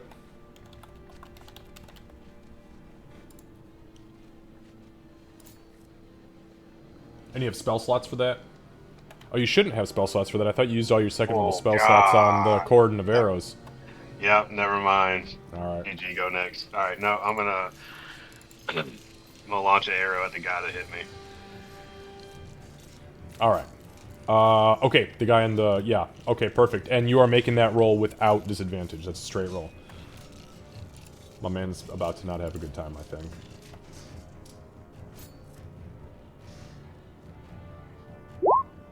Oh, yeah. Yeah, no, that absolutely hits. As you take the shot, the bracers of archery flare up with magic, the sigils kind of spinning around the outside of it, glowing ever so slightly. The arrow finds its mark. Holy shit. That's a lot of damage. Alright, so you hit this thing, like, in the upper part of the chest, and just the impact from it breaks off the front part of its armor and shatters about 3/4 of its ribs on the inside. Its whole body tips to one side. It's still moving, but just barely. Yep. Send another one right back at it. Alright, are these normal arrows or +1s? Nope, I'm all out of normal. All I got is +1, so... Alright. Oh, so wait, should that have been 12 damage then? Okay. Ooh, correct, yes, you're right. Alright, so it is still alive, but just fucking barely. Go ahead and send that second one. A 14 is a hit, as you have absolutely eviscerated, you have sundered the armor on it with the first strike. The second strike hits, and... for 14 points of damage. Fuck yeah. So that was 14 plus 12. So you did 26 points of damage with 2 arrows. That's not fucking bad. As you hit it, its whole body just falls into absolute shambles. Alright. That's going to bring us to... Alright, you not doing anything else? No movement?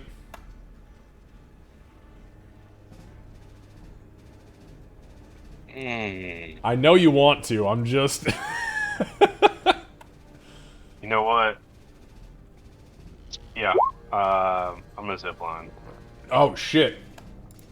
I haven't had to pull my zipline thing out in so long. Alright, zipline.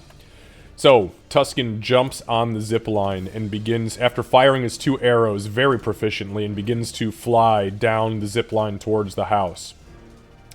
So, we are going to be doing athletics checks. So, go ahead and just in succession, you can roll 5 athletics checks. Just click 1, 2, 3, 4, 5. Or you can just do them one at a time and wait until to see if you succeed. Oh, we're doing them all. Send it. I'll take them in order that they pop up on my end. Or on Roll20's end, I should say. our end. Kobe. Holy shit. Okay, hold on. Okay, so that's a 17, 14, 12, 16, 19. Holy shit, really? Were those were those D20s? Just D20s? Yes, just custom D20s. No. This was supposed to be an actual athletics check. So in your skills, skills, it's okay though. It's okay. So let me ask you this: what is the plus? Because look, dude, that was a lot of really fucking good D20s. What is the plus in your athletics? 3. +3. All right. So holy shit. Hang on, I gotta pull my chart back out. So it was a dirty 20. A 17, a 15, a 19, and a 21. You succeeded every single fucking check. So not only does Tuscan jump on the zip line, but he holds on with one hand while scouring the landscape with his bow in the other hand, just in case he has to drop and take a shot from the air. And you successfully zip the entirety of the zip line for the first time. And you land safely on the platform, and you have all of your movement left. Clutch. Alright, so I'm just going to, Jason Bourne. I think I'm just gonna move just a little bit over to the dock here, closer to Bubba. Okay. And that'll be it. All right. The caster.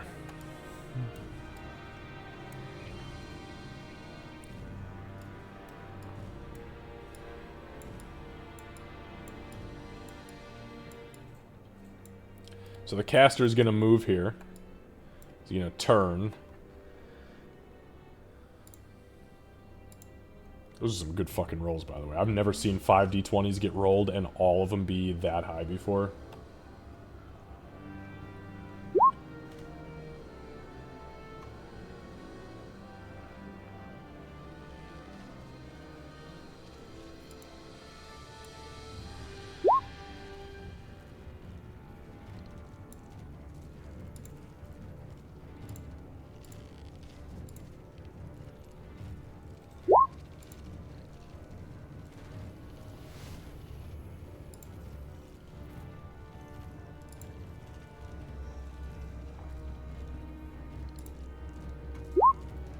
Alright, so this entity moves to where it is currently at, and as it gets here, it is going to hold its palm out once more. You hear the dark energy, and it's still concentrating on the one spell. It flips its hand upside down again, and you see the sickly green pulse of energy as it spits the 2 blasts of eldritch energy out towards Ulfrig. Give me a sec.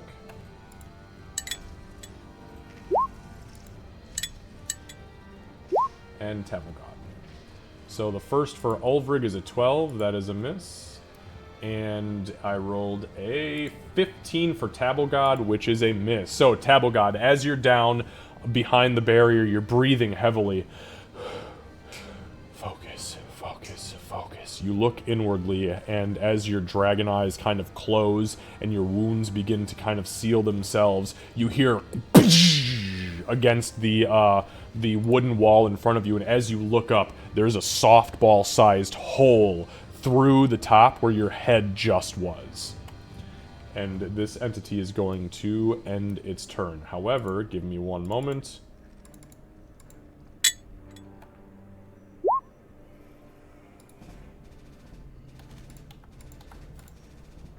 Alright, so, that is the end of its turn. Ulfrid.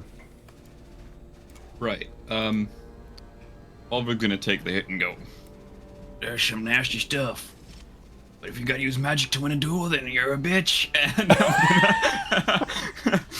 I'm gonna move my spiritual weapon 20 feet as a bonus action and swing at the wizard.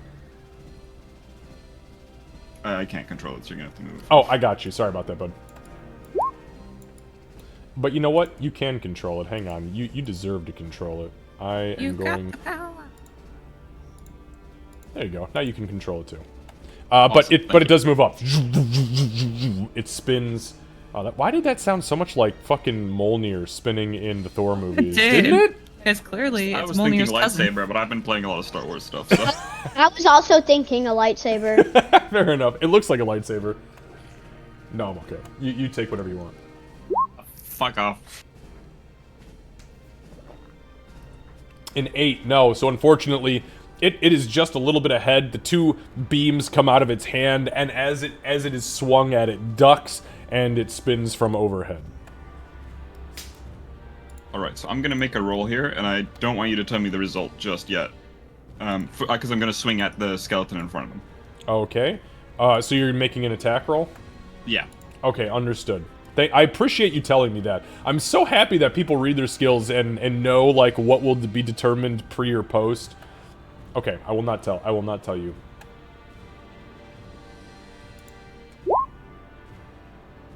I think I'm good. Okay. A 21 is a hit.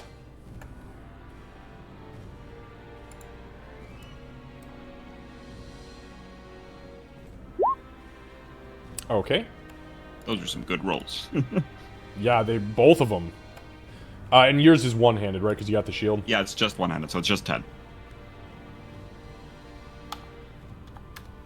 All right, so you hit this thing hard in the pauldron up into the neck guard. It hits it in the side of the head. You hear an audible like somebody getting a good neck crack, and it looks back at you. It's got a huge now bludgeoning laceration across its throat, and this black ichor is spilling out of it. It cracks its neck to the other side and smiles at you. Time for more. And then Ulvrug will reply with, "So you really are a bitch. At least I ain't." You tell me who dies better. And then that's gonna be the end of my turn. Okay. Bubba.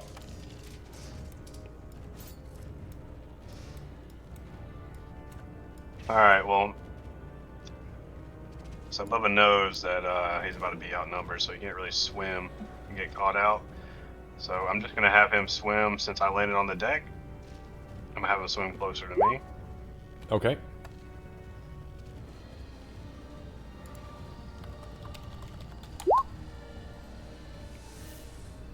And enter. Okay. All right, moving down to the duel of the fates. The duel of the fates. Ba-da. Da da da. We better not sing that accurately, otherwise I'm gonna wind up getting a fucking copyright strike again. All right.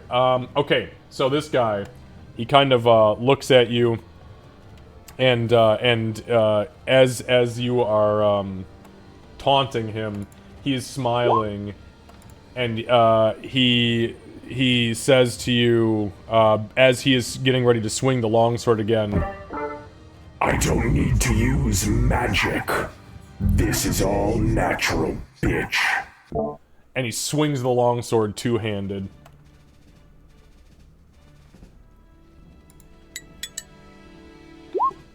Oof. Well. Oof. So I rolled a dirty 20 on the first one, which is a fucking miss. Because you have a 21. And the second one, so he swings at you, you get your shield up, and it's but he hits it hard. As you pull the shield back, his hand is literally coming into your helmet, and he touches your fucking mouth.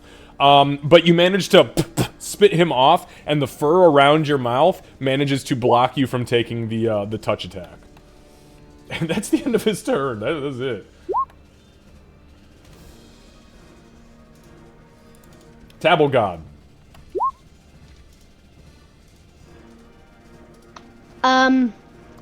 I will move closer to Lucy Okay, you've got 30 feet of movement. to try to help him out with that guy. So Sure. 5, 10.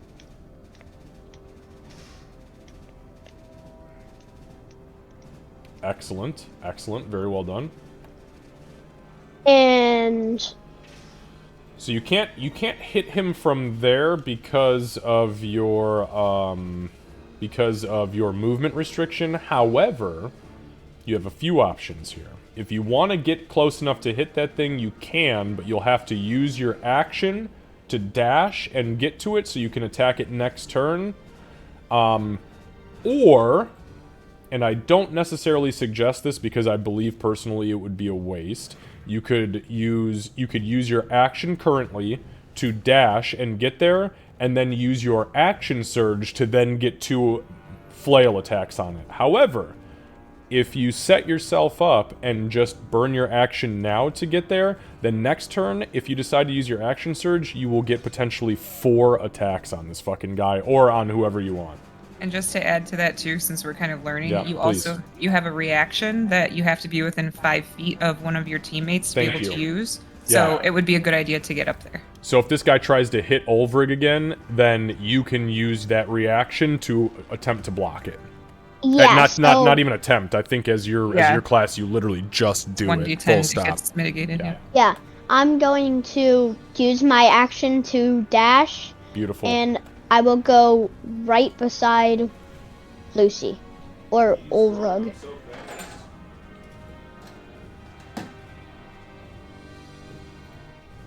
And that's the end of my turn.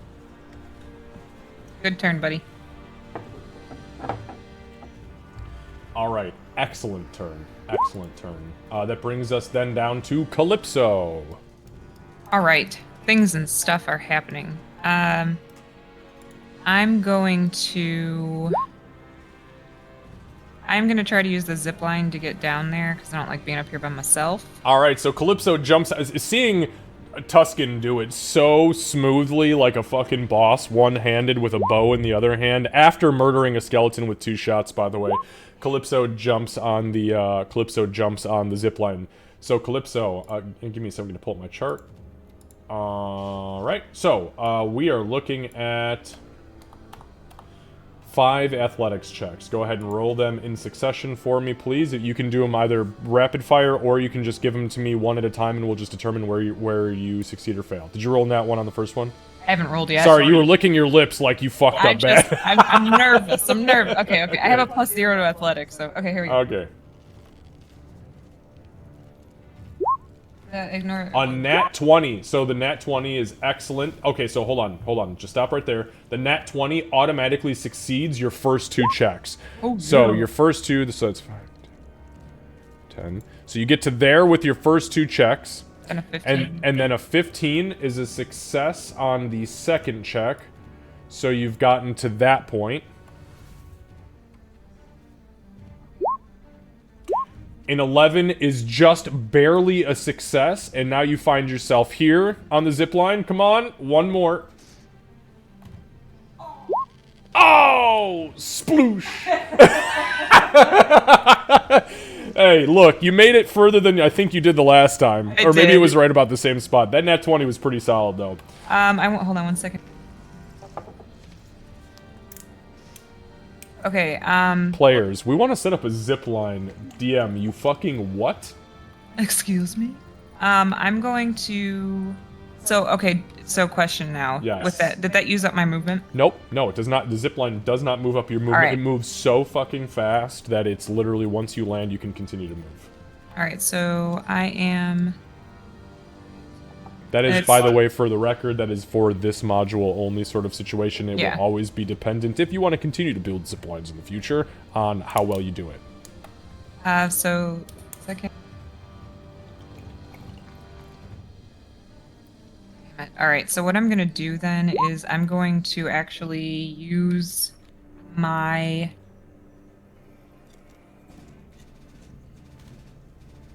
Okay, fuck it. I'm gonna use my what do you call this? My bonus action to use my Starlight Step, which is basically just a Misty Step, but cooler. And I'm gonna teleport up to right here. Okay, now, doesn't that have to use your movement, though? Isn't that what you had said earlier? No, I was wrong. It's a bonus Okay. action. I thought it was just a movement thing, but it's a bonus. Okay, alright. So you go, so it's 10 feet high, so you go 5, 10, 15, 2025. Okay, yep. So you're going here? Yeah. All right. So tell me tell us what does that look like for you? So she'll fall off the. She's doing really great on the zip line, and it, like as she falls, pretty much as soon as she hits the water, it would just be kind of like a poof with like a really tiny version of the sunlight, like what we saw earlier, and then up here where she appears, it's like a little. It's almost like a little orb, and she. And just shows up. So kind of like a star winking out of existence and then just suddenly spiraling back in somewhere else in the galaxy. Yeah. Beautiful. All right, so as that happens, yeah, she just kind of springs back into existence. Yeah, there you are. There you find yourself. She looks at Tuscan and goes, "Yeah, I got it." Yeah, you can do it. All right, anything else? That was your bonus action?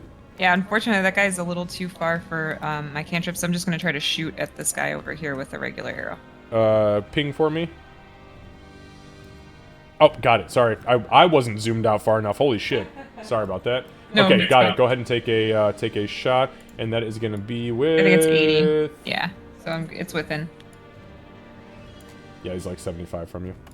You're perfect. Perfect. That's a 13.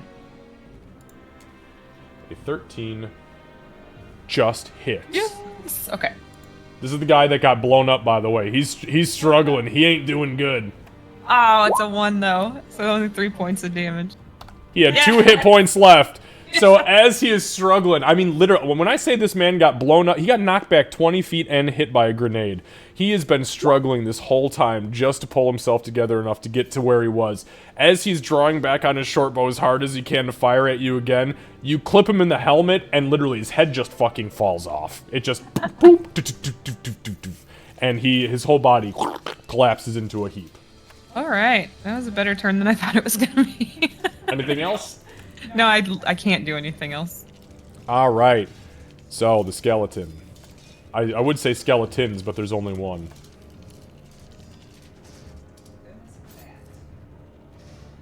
So this skeleton gets to here.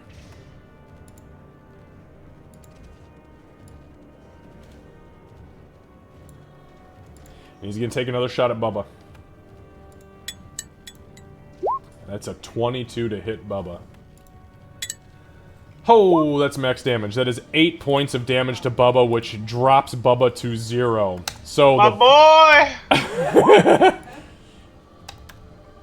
So the arrow, so Bubba swims up closer to Tuscan, kind of noting that Tuscan is there, coming down from the zipline. Now Calypso's there to help. The arrow, as Bubba looks up, kind of trying to climb up a little bit into the, up and around the pole to get up onto the barrier, gets hit and falls back off and begins to flop around into the water before falling still. Bubba is in his death saving throw moments, and we will end this round.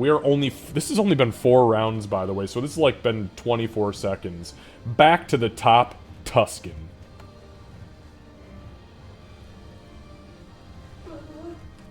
That's some bitch about to pay.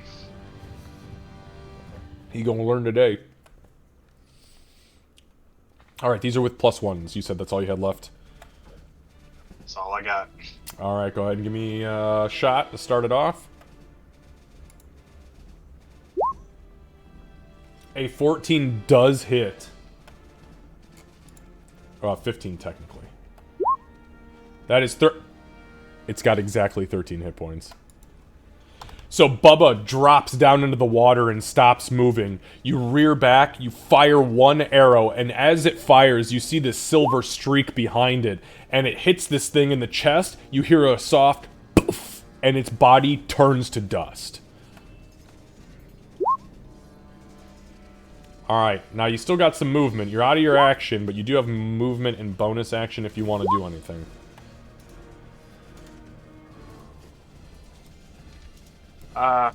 Yeah, but I don't really see a good way of getting out. I can't heal him or anything like that, so, Now you can carefully let yourself down if you don't want to just jump off the dock. If you want to just get closer to him, I'd allow you to just utilize all of your movements and just kind of like hold yourself up and drop down. yeah, so The only thing with that too, though, so you said in order to use closed wounds, he has to be. So he has to be conscious. It still wouldn't benefit me. Yeah. So now you could feed him a potion. If you have a healing potion, you could feed him a potion. Don't forget, by the way, a lot of you have expendable magic items that were sent in that very first session that are still in your inventory. Liam, I know that you've got a potion of heroism. Candace, I know you've got some magic dust. okay, so yeah, I'll try to get down there to him and feed him one of these. Sure. So we'll say for the sake of all of your movement, it will take you a good, 4 or 5 seconds to get down and to slowly let yourself down to the point where you drop on top of him. Now, you can't feed him a potion until next turn because it does require an action to feed him. However, you are at least down in the water with him and kind of, scoop him up, like, my baby, what have you done to my boy? All right, so that brings us to the caster. So the caster, looking mighty fucking pleased with himself, drops his concentration on the spell that it has been concentrating on. And with that, you guys realize that all 3 of your spiked defenses have been absolutely obliterated by the energy, and in kind of half melted and half like frozen and shattered shards, there is nothing protecting your doorway anymore. Including one window. Sorry, I'll put a little X right there. That window also does not exist. So, it is its turn.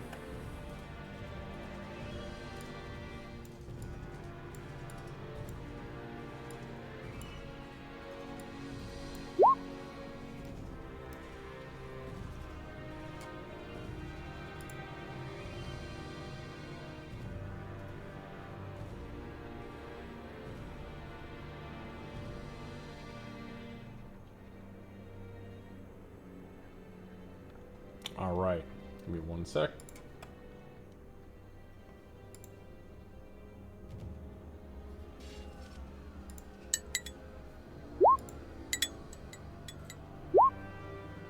Alright.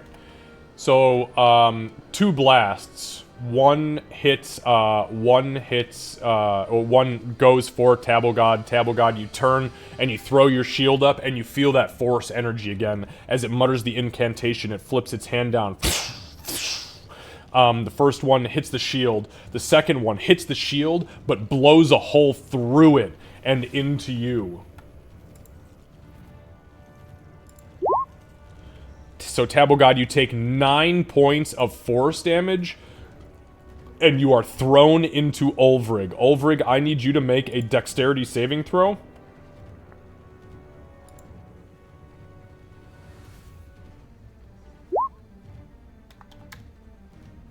Well, not bad. So Ulvrig stands his ground, and as he does so, he kind of digs his feet in, and he utilizes the little bit of maneuverability that he has to absorb the shock, and the shock kind of catches Tabelgod, and Tabelgod does not get thrown back.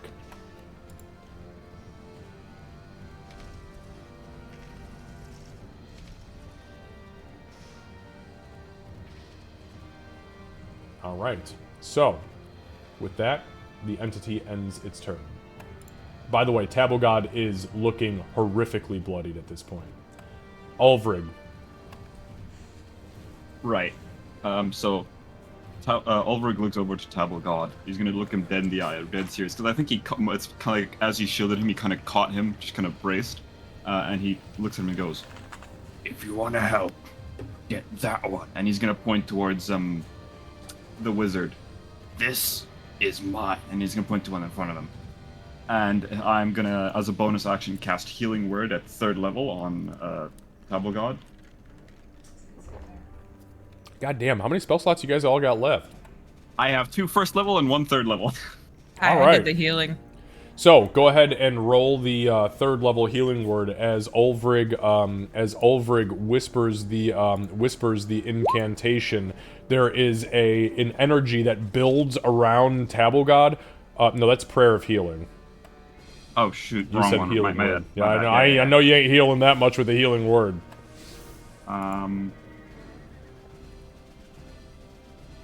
Oh, there it is.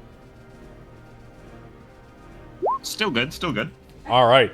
So there is this word that that Ulfric looks at you, Table God, and whispers. And as he whispers it, the whisper turns into a normal speaking voice, and then a shout, and then there's a burst of healing magic around you, and a burst again around you, and a third burst around you. And as each burst hits you, the energy that had blown parts of your scales and your flesh off seal back together, almost violently. Such as a war cleric. And you are healed for 14 points of damage, bringing you to, I believe, 27? Okay.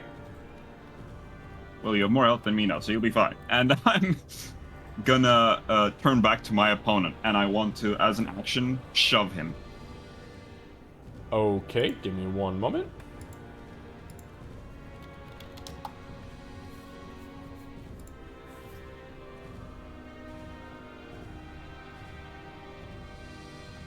Alright, so go ahead and make an athletics check or an acrobatics check. That will be contested by me. No, I'm sorry. You make an athletics check. I have a choice. Give me a sec. Doesn't really fucking matter. It's the same. Oh, that's not a good... That is not looking good for me. I better fucking roll high, eh? He'll meet your strength with strength. Oh, he fucked up. Oh, he fucked up bad. Yeah, I rolled an 11. Okay, so you whisper this word at him, tell him to go for the caster, and then you kind of dip back and with all of your might just hit this thing dead in the chest, press its longsword into it, and you push it 5 feet away. Oh, I'm sorry. I apologize. Were you gonna knock it prone or move it 5 feet away? I move it 5 feet. Okay, so you knock it 5 feet away. As it moves 5 feet away, however, it is moved out of your guys' attack range. So if you would like, you can each take your reaction to make an attack of opportunity against it, or you can hold that attack of or hold your reaction, Table God, if you want to potentially use that for another thing. And just note that this thing's turn is coming up next. So Ulfric will wait to see if Table God attacks, and if he does, Ulfric won. So it's your choice, Table God. Are you going to attack it, or are you going to hold that reaction for if it comes back? I'll hold my reaction. Okay. Then I will take mine. Okay, understood. Go ahead and make a reactionary attack of opportunity. Again, don't tell me if this Understood. hits or not. Yep, understood. I think it hits. God damn! Yeah, not only does it hit, when you shove this guy, you shove him with the warhammer out front, swing it up, and then you clip him under the jaw, and he stumbles backwards. Holy shit. That's dirty. Oh my god, yeah, okay.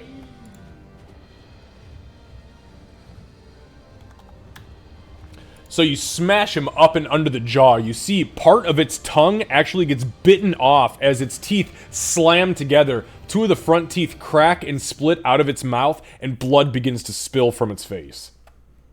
Then he'll kind of look towards Table God and give him the signal of go, and then he's going to move forward to continue fighting.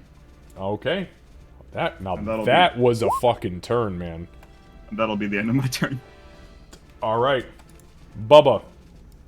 My boy is dying.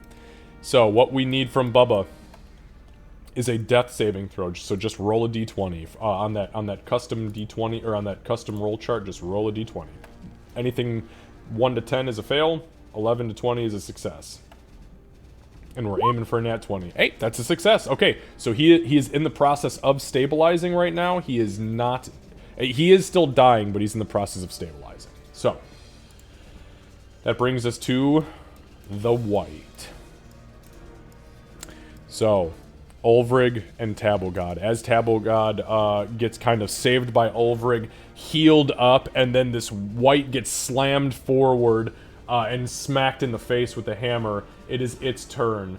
And with its turn, it looks again towards Ulfric, and it kind of cracks its jaw, and it says, You are something else. and it begins to swing on you. It will start with the long sword. Oh, that was a nat 1. So as it reels back, still kind of stunned from the knockback, it comes down at you as hard as it can. This is like parrying a toddler. It's like ting, bounces right off the shield, no problem. After that, it lunges at you with its fist, but the shield is still up, and I rolled a 6, and you hear as the fist bundles up against the exterior of the shield. No avail. And that is its turn. Tabblegod. Let's do some work. I will move over to him. I will turn. And I will take out my flail and I will swing at him. Okay. Go ahead and give me an attack roll with the flail.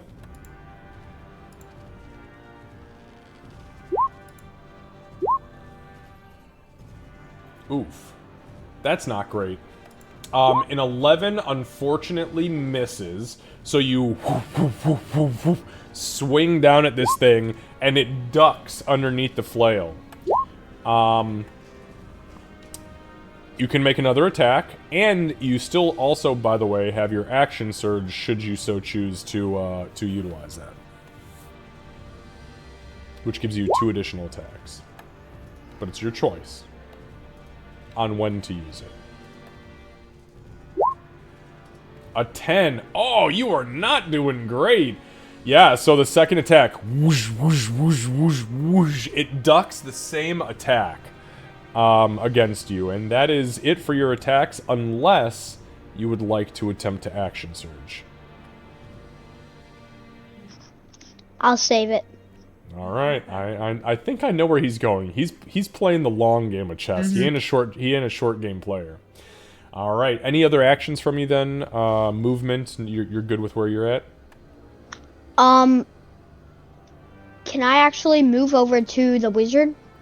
You can if you would like. However, I'm going to give you a fair warning. Moving away from this enemy right now could potentially proc an attack of opportunity. So you have 5, 10, so you have 20 feet of movement, which is 4 squares.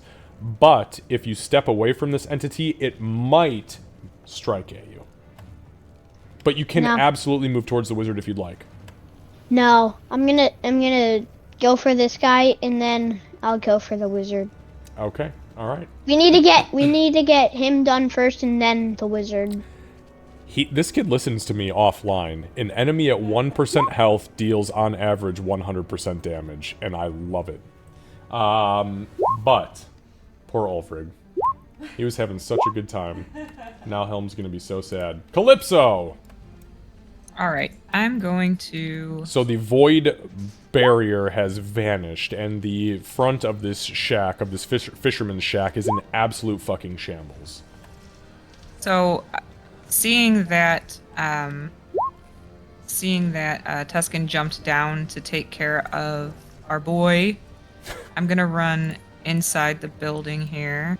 Okay, and as you enter, it is literally, there is this scent of acrid that is just rising up and out of the floorboards. Every other step is just a melted mess, and there are shards of ice sticking out of the wall. There's a window broken. There are absolutely no steps left. Give me a dexterity saving throw as you step onto the wooden planks.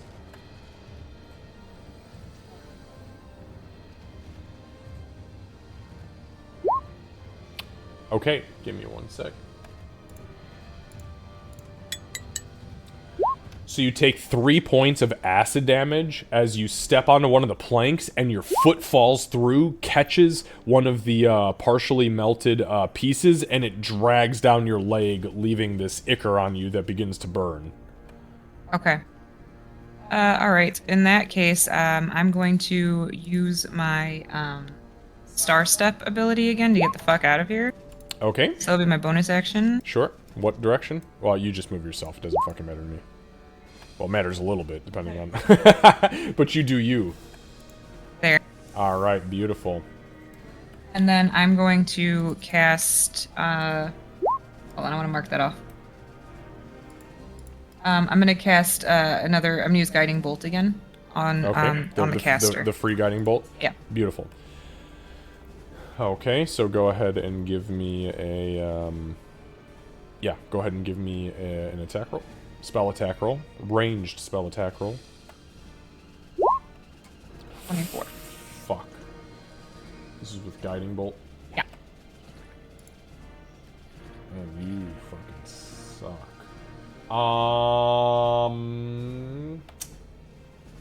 Shit, and that's a spell-like ability. That's not even a fucking spell. Right. Yep. Okay, no. Yeah, no, he's gonna eat that. He's gonna have that for, looks like breakfast. Ha! 17 points. God damn.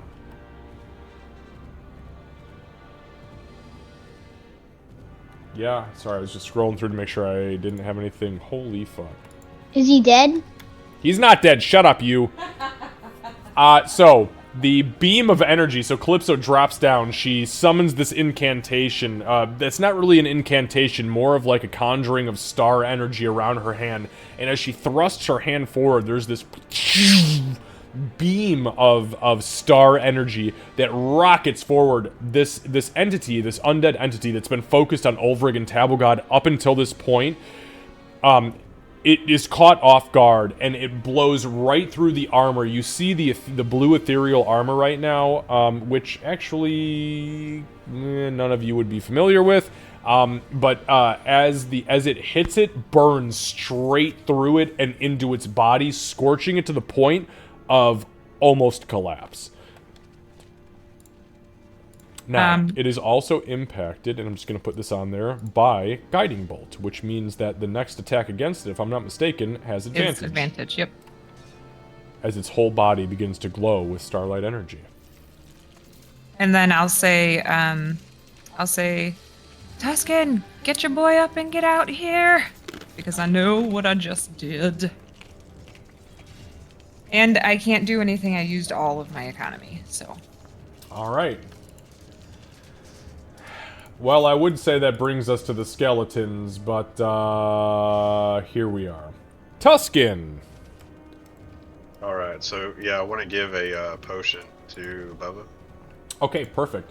So if you go into your inventory and scroll down to wherever your potions are, I'm guessing they're in your backpack. It'll say potion of healing, potion of greater healing, something. Okay, so if you click on it, if you click on the actual potion itself, on the right-hand side, it will show the little 2d4 plus 2. Just click on the 2d4 plus 2, and it will automatically roll the d4s for you. There you go, 7. All right, so you grab Bubba's head. No, my boy! And you pour the potion down his throat, and as the last drop leaves, you see the wounds and the arrow kind of like curls up and gets spit out of his body as a large scab appears over his scales as the healing potion takes effect, and Bubba's eyes kind of blink open and look at you. You swear for a moment you see that little, almost like giant snake slash pitbull smile, you know, the little... I know you know. And he is at it again. Now you still have movement if you'd like, bonus action as well. So, okay, so for my movement, is it still just the same 30 feet? Yes, but you're in the water right now, so it's double movement. So you got 3 squares of movement inside of the water. Okay, so I wonder if this will help me. If I cast Longstrider on myself. So it took so is Longstrider a bonus action or an action? I think it's just an action. It's one of my spells. I'll just double check real quick. So it is 1 action. So because you used your action to feed Bubba, you don't have another action this turn. But next turn, if you do cast Longstrider, you can move that extra 10 feet. All right, I'll just move then. You said I can only have. So it's 30 feet of movement, but each square counts as 10 now in the water. So if you go 5, 10, 15, yeah. So right here or right here, either one of them would get you back up onto like the effective land for next turn. Yep, I'm good there. All right, cool. So, holy shit, it's already 9:10. Man, I thought we were done early tonight. We ain't done early tonight, folks. We're riding this through. This is, by the way, this was listed according to the algorithm that the that D&D Beyond rolls when I build the encounters. This was a deadly encounter. Y'all are actually doing pretty damn good. All right, the caster. The caster is not fucking happy with what Calypso just pulled. So.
Alright, so.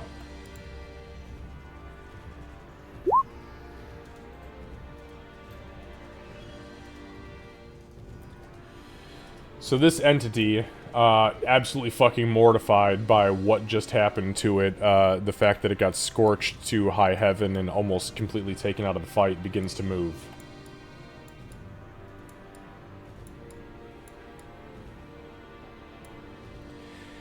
Behind this giant boulder right here. And as it does so, Tabelgod and Ulvrig, over the commotion of the combat, you can hear this incantation kind of spill out into the battlefield. As its head rears around the rock, there is a twisting motion with its right hand, and as it pulls up, you see black tendrils spin around its forearm into its hand. I need a wisdom saving throw from both Tabelgod and Ulvrig. A wisdom saving throw, please.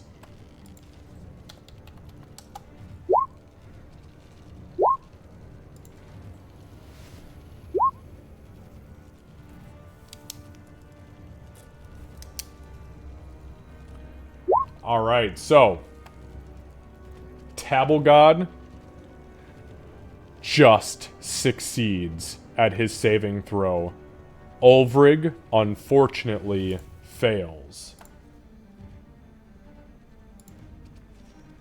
Let me get the marker on you.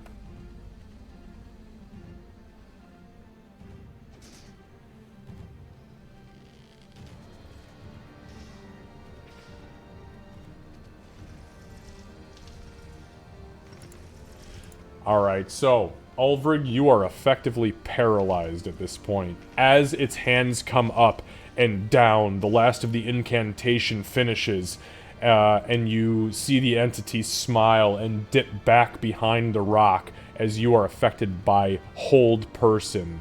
Tabelgod, you have resisted it, meaning that these tendrils that were crawling up and inside your armor, you managed to shake off physically and not take effect from them. That is going to end its turn. Ulvrig, it is your turn. Your turn ends. You can make a wisdom saving throw, an additional wisdom saving throw.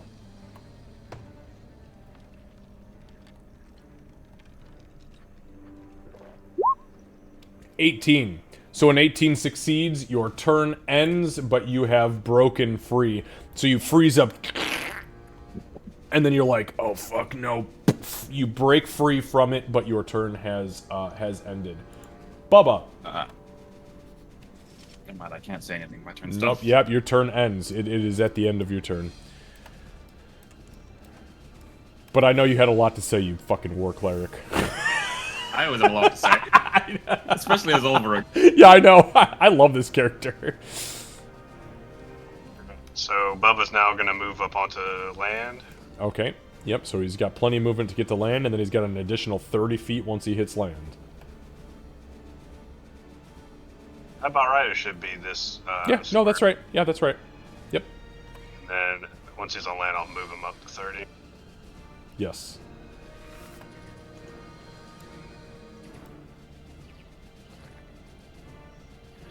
Beautiful. All right. Next. The entity that is engaging both Ulfrig and Tabblegod. So since Ulfrig is the one who has been kind of taunting this guy, it is going to definitely focus on him because at the end of the day, he is still undead. Oof, god damn, that's a 23. That That hits. does hit. They got lucky because this guy's got a very low bonus to hit, so he got lucky. Alright, so here's the damage. Now, before I say anything about the damage, I will give you this for free, Liam. Your character has a reaction. Okay? If you look at your character sheet and you go to where the that light crossbow attack is, in that section where it says reaction, there's a little tab there that says reaction. If you click on that, your fighting style, which is interception, is a reaction where if an ally of yours, meaning Ulfrig, is successfully hit, you can use your reaction to reduce the damage as long as you're carrying a shield or a martial weapon, which you have both in your hand right now. So if you would like to use your reaction, you are welcome to do so to reduce the damage. Yeah? Okay. Yes. So, go ahead and go to that reaction tab, and then where it says the 1d10 plus 3, go ahead and click it. It will automatically roll it, and it will be rolled versus the damage I just dealt. Okay, so I rolled 11 points of damage, of slashing damage, and you reduced it by 10.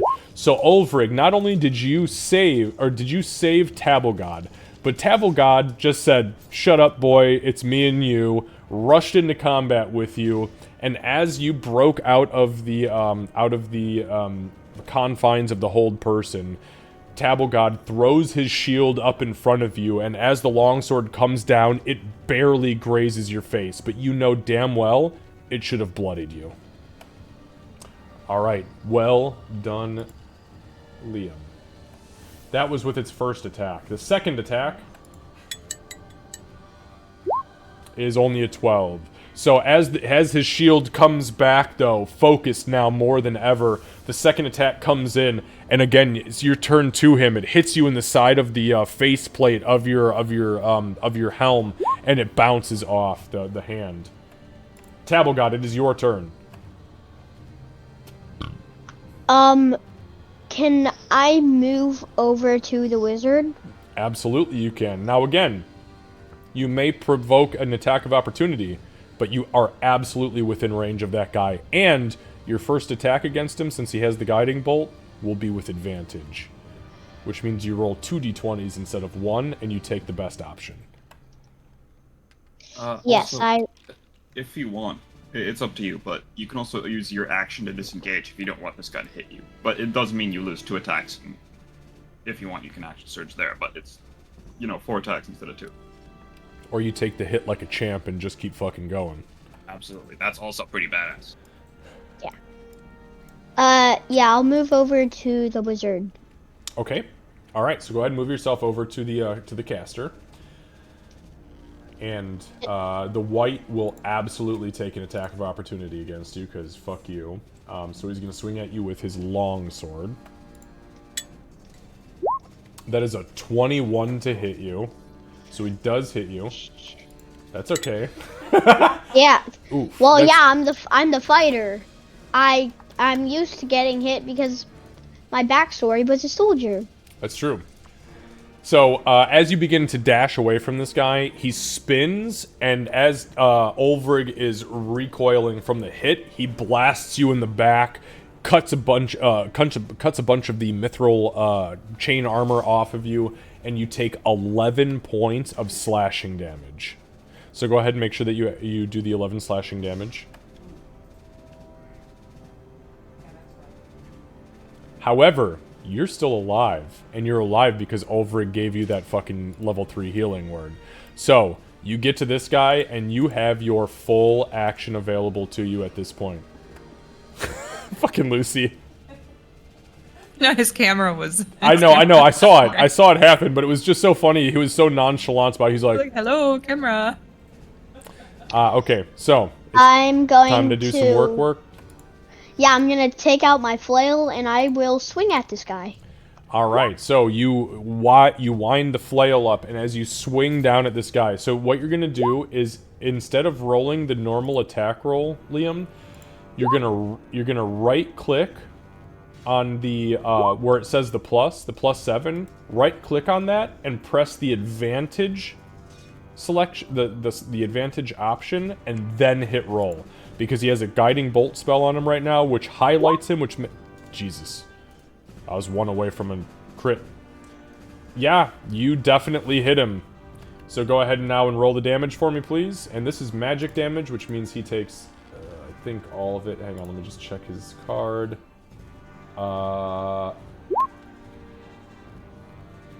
Magical text. Yep. Holy shit. Okay. Alright, you have another attack. You have a second attack. I will do the exact same thing. We gonna work. By the way, I want you to know, Candace, that we were in the car the other day, and Liam and Ellie, as we were driving to the store, literally were both singing, "We're gonna work." I heard Orion singing it the other day. I just told chat that I heard him going, "We're gonna work." I was like, oh my god. It's amazing. I love it. So a 16 just barely hits.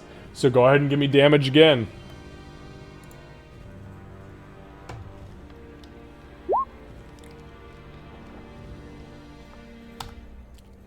Tabblegod, how do you destroy this caster as the flail strikes it for a second time? This is your description. How do you do it?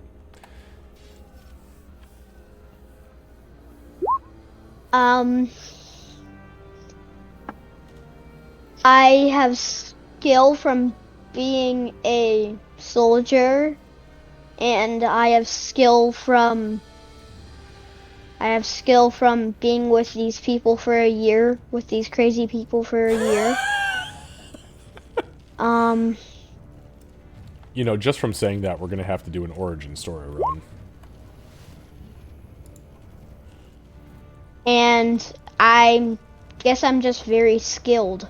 Okay, so with your pure, unadulterated skill, you wind that flail up for the second strike, and as the head of the flail comes down and cracks this thing across the side of the face, it bounces off the rock faster than the flail moves, meaning it hits the rock, bounces back up, and hits the head of the flail again, sending a spray of skull fragments into, unfortunately, your face. But as it does that, it seizes up momentarily, the guiding bolt magic fades from its body, and it collapses into a heap on the ground. We gonna work. Awesome. Alright, I think that about wraps up, and you still have that action surge, so I think it's about to fucking go down next round. Okay, Calypso. So I'm gonna run.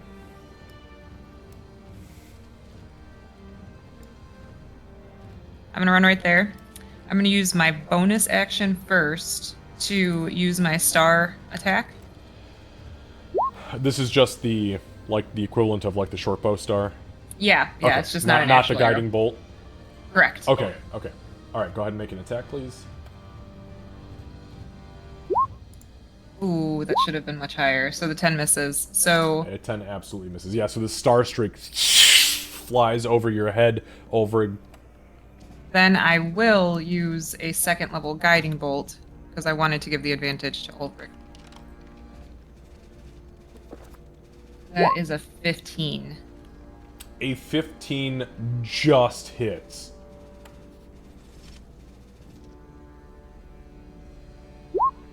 21 radiant Holy damage. shit.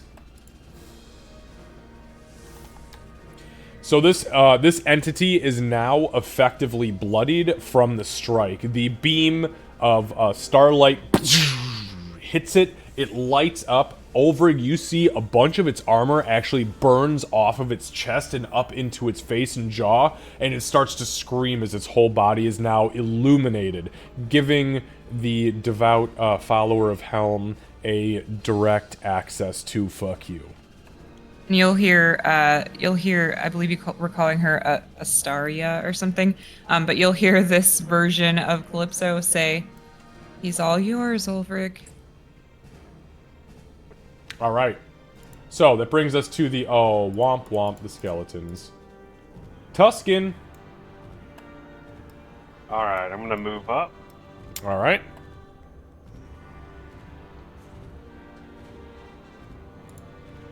Beautiful. Oh man, look, you and Bubba, I'm you gonna finish I want it. to take a shot at him. All right. And Is Ulfric in the way, or? so he is technically in the way. So this is a long-standing problem in my campaigns, shooting your friends in the back. However, it doesn't mean that you will necessarily hit him. However, if you miss, so if you are firing and your friend or your ally is in line of sight and you miss the person you're shooting at, if the person that you are targeting has an AC technically lower, but it's still a success, it hits them instead.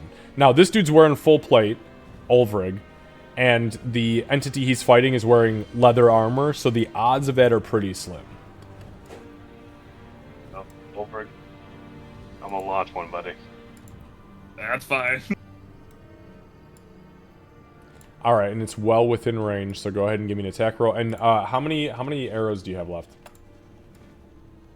I have 5. Fuck, wow. This is God with damn. advantage because of Guiding Bolt. It is with advantage because of Guiding Bolt. So in your attack roll, if you go to that attack roll where the plus is, you just right-click on the plus and you click the advantage. There you go. You already got it. You already got it. And a 16 is a hit. Holy shit. That's 11.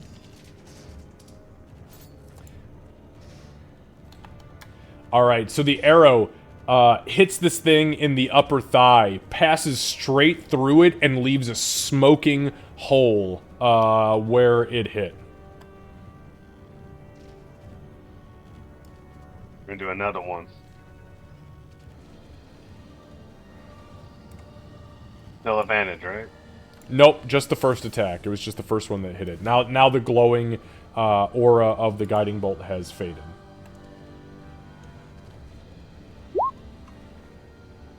A 10. So a 10 unfortunately does not hit. Calypso, what's your AC? 14 and 21 for Ulfric. So it doesn't hit either of them, but the arrow does fly up and overhead. You get excited about that first smoking shot, and unfortunately don't land the second. Alright, anything else? That's it. Alright. So, with that being said... Oh, that's unfortunate. It's supposed to be my turn. Ulfric. Ulfric just kind of looks around and sees everyone fighting this guy, and he sees Astaria. Well, Astarella is actually what he called her, but and he sees Bubba and Tuscan, Bubba's caretaker to him, and he sees Tabalgod over there with these victoriously, and he's just gonna look to his opponent and go, "You know, I really wanted to fight you to the bitter end. Just me and you. Unfortunately, it looks like you're out of time. Damn elves." and he's gonna as a bonus action, last 3rd level spell slot, I'm gonna cast Spirit Guardians. Oh, fucking bitch. Okay. Let me get out my... Give me 1 sec for that. It's not a bonus action, it's an action. Yeah. Yep. I just need to... I'm sorry, I'm trying to find the fucking... I have a spell thing for it, so give me 1 sec. Do I not have a fucking... Is there really no Spirit Guardians? No way.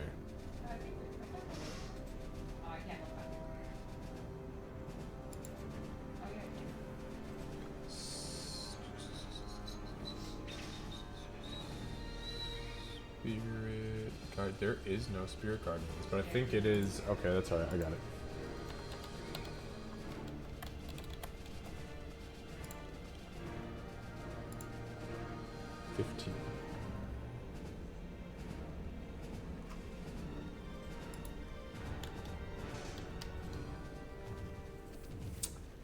Alright, give me just 1 sec, sorry. I'm about to fuck this dude up, so...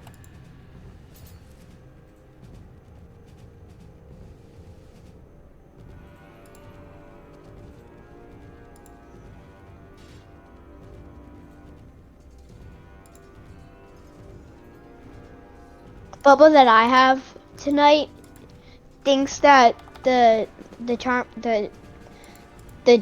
arm of my chair is a skeleton, so he's wrapping around it.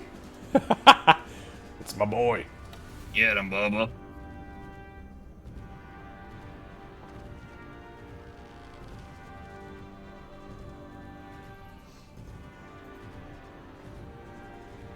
This is a sphere, correct? It is 15 feet. 15-foot sphere. Okay. Give me 1 second here. I can designate allies not to hit, so any number of creatures unaffected by it.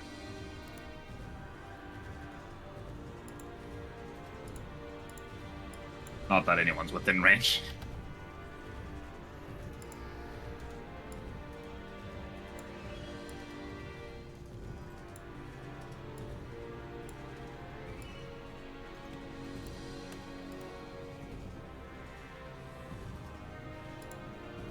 Alright, so as you activate, or as you conjure the Spirit Guardian's incantation, go ahead and give us a descriptor. I'll let you do the descriptor here since it's pretty specific to you.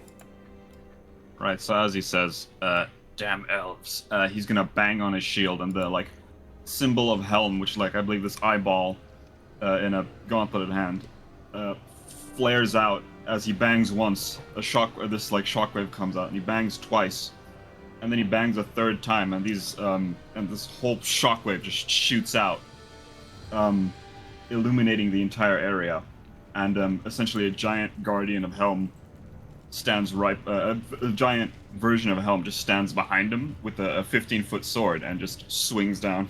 Are they fey? Are they fey or fiendish? Because that's what the spell says. Fey. Fey, got it. Alright, so the Fey entity begins to spin around, kind of watching all directions, the head almost spinning around like a poltergeist, like the Exorcist almost, watching everything around it spinning. So, you designate, I'm assuming, everybody that you can, all of your allies as not affected. And when it enters its the area for the first time, or on its turn, it must make a Wisdom saving throw, or take 3d8 radiant. Got it. DC 14. Yep. Give me 1 sec. Sorry, did I just... It was Wisdom, right? Is that what I said? Yes, Wisdom. Wisdom. Thank you.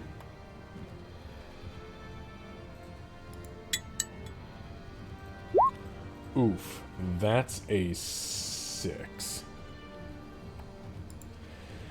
So the guardian spirits of the Helmite, or of it's Helm, right? Not Torm. I keep thinking, you know, it's funny. I keep thinking Torm because Torm is the open plate gauntlet guy, and Helm is not, but also is an open hand. Go ahead and roll some damage for me.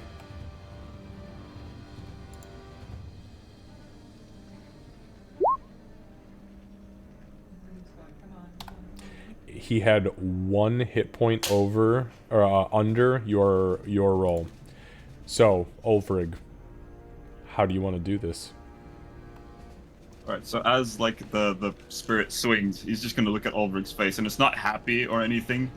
It's more just staring straight at him and goes, and he says, You hit like a bitch. and then it kills him at the end of it. And the entity looking at you, kind of like his eyes go wide, almost taken aback, like, how dare... And as the radiant damage hits him, his body crumples to the ground and then burns into ash, literally into a pile of ash, before immediately dissolving into the ground. As the spirit guardian fades, he's gonna start to where he stood and went, I really didn't want to use magic, but it's either I kill you or they do. And I like my odds. and then he's gonna turn around to everyone else and go, I win. I killed more. And it is with that you find yourselves in the quiet of night, early morning, really, with no entities around you, scrambling in the darkness. The sunlight just begins to creep up into what I would call actual early morning instead of pre-dawn. And you hear the skittering, the movement of the entities that were hiding in the woods around you, fleeing from your presence. Over the course of the next minute or so, as you stand there, assuming that things are going to attack you outright, the lot of you, I'm just going to move you for the sake of brevity, bear with me here.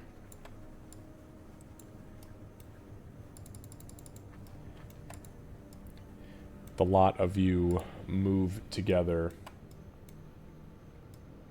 and realize that dawn has come. And just as you thought, just as your hunters and trackers and survivalists thought, the dead would move on. They were just attempting to claim a little bit extra, just to take a morsel with them. And instead of taking a morsel with them, they left with less than they arrived with. Unfortunate for them, because you would have become lieutenants, at least, within their ranks with your capability. And thus, you now have somewhere to run. Whereas last night, you had nowhere. So, with that, my friends, you have succeeded in the evening. You've succeeded in the module. The module is effectively complete at this point. Excuse me. Sorry. I've had a lot of D&D the last couple of days. Starting to have that buildup of shit in my throat. And Monday morning, I'm going to have the deepest voice that you guys could ever imagine. Watch tomorrow night's session of Boundless Valor. Marcus is going to be a fucking stud because my voice is going to be like an octave and a half deeper than it normally is. It's kind of hot. Candace is like, okay, no, sorry. All right. So, with that being said, is there anything you guys would like to... we've got a little bit of time if you guys would like to converse about what has just gone down. Yeah, the first thing, once the like dust settles and the 10 minutes have gone by and stuff, the first thing Calypso says, she's gonna look at Ulfric. She's gonna say, "They knew my name."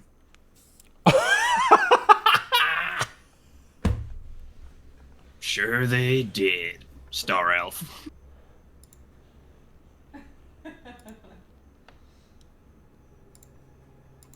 I think it might be safe to leave now. Tablo got his. Zipline party, anybody? Sure. I've seen Yeah, both of you sure. fall off that thing. There's no, No. hell I'm going on with this armor. We both succeeded great the last time. It was not an issue. And actually, she would reach over and expend however many first level spell slots it takes to cure Bubba to full. How many first level spell slots you got? Cause All of them. I've got 4. Yeah, how did you guys end up with... So I feel like all you guys were casting spells for the last 2 weeks. And everybody just has all their spell slots. I have 7 cantrips. I have 2 first levels and that's it. Fair enough, fair enough. Okay, so you were casting... What was it? Cure wounds on Bubba. Alright, so that's 11... Hang on. Alright, so Bubba's at 18. Wow, goddamn, you rolled max. That's Yeah, I why it did. was so good. Yeah. Okay, so the first cure wounds looks real good. He's got a scratch. But you know who looks really fucked up? Table God. Okay. Yeah, that's who I was going to next. Okay. Oh, so you passed. No, four for Bubba, and then next is gonna be Tabble. Okay, so for the sake of it, Bubba is at full health at this point, and Table God is literally bleeding out. Yeah, so as she heals Bubba, since Ulrich's right there, he'll just kind of put a hand on Table God's shoulder and go, just kind of nod his head and go, You did well. Thanks. You helped me out. and I'm gonna cast Cure Wounds twice. Okay, so as you are doing that, whoops. So Calypso is here doing that. You touch Table God. So Table God is also going to take the effects of the Cure Wound, which I've just added. So Liam, you will add 9 hit points from Calypso. And then Ulfrid, go ahead and roll your healing as well. 6 for the first. So add an additional 6, Liam, and an additional 10. So 16. Holy shit. So that's 25, so that's 35, 36, 37. I'm at full health now. Nice. I didn't take damage at all. any night. I show you at 38 out of 41, because you fell. Oh, that's right. I did take, not from many enemies, but you're No, right. From you my own fat. stupidity. Listen. Your unathletic ass trying to use a fucking zip line. It's like the fat dude in the Amazon. It just don't work out if you're trying to go from tree to tree, baby. Table God would look over at Ulvrug and say, "So did you. You also did well. Very impressed you fought that guy all by yourself." Well, I wanted to finish it myself, but thank you. And he's also gonna wink back. Where are we going now? Anywhere but that way. And he's gonna point towards the direction the dead went. That's probably the smartest thing you've ever said. So with where you guys are at, and I can actually, since we have a couple of moments, give me a moment. I'm gonna create something for you guys that is actually kind of interesting? Question mark? And then Table God looks over at Tuscan, Bubba, and Calypso, and he says, "Did you guys see me bang that guy's head into the rock?" and then his head bounced back into the flail, and then he dead. So I saw was guts just flying up, and I knew you got that sucker. Yeah, and that's the sad thing. Nobody actually saw it except for Table God because he was behind a fucking 7.5-foot boulder. But you did definitely see the dust and the shit spitting up. Oh yeah, and that's why I've got blood on my face. Also from the hit in the face you took. From that beam. Many times. True. That wizard fucked us up.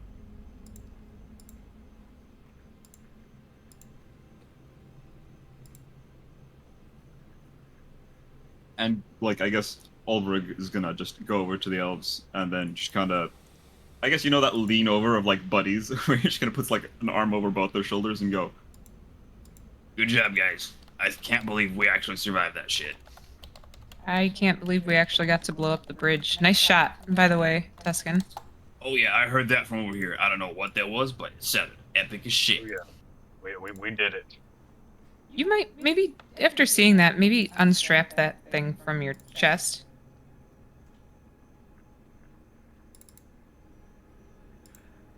Oh yeah, you mean this one? Yeah, the bomb you didn't explode yet. To be fair, I kind of wanted to use it, but at least the guys got finished up pretty quickly. You know, there's a giant boulder over there. We can try and blow up with it. Oh, it might draw attention. I need to save it. Yeah.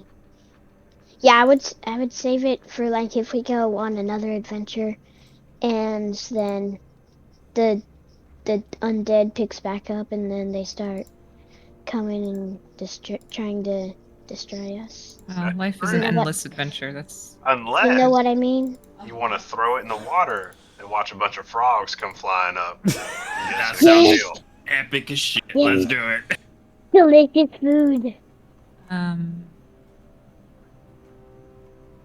We'll see if Bubba can catch one. Yeah. Y'all are about to create another encounter. The Frog King arises. Undead frogs. Yeah. We gonna work. Good God. Yeah.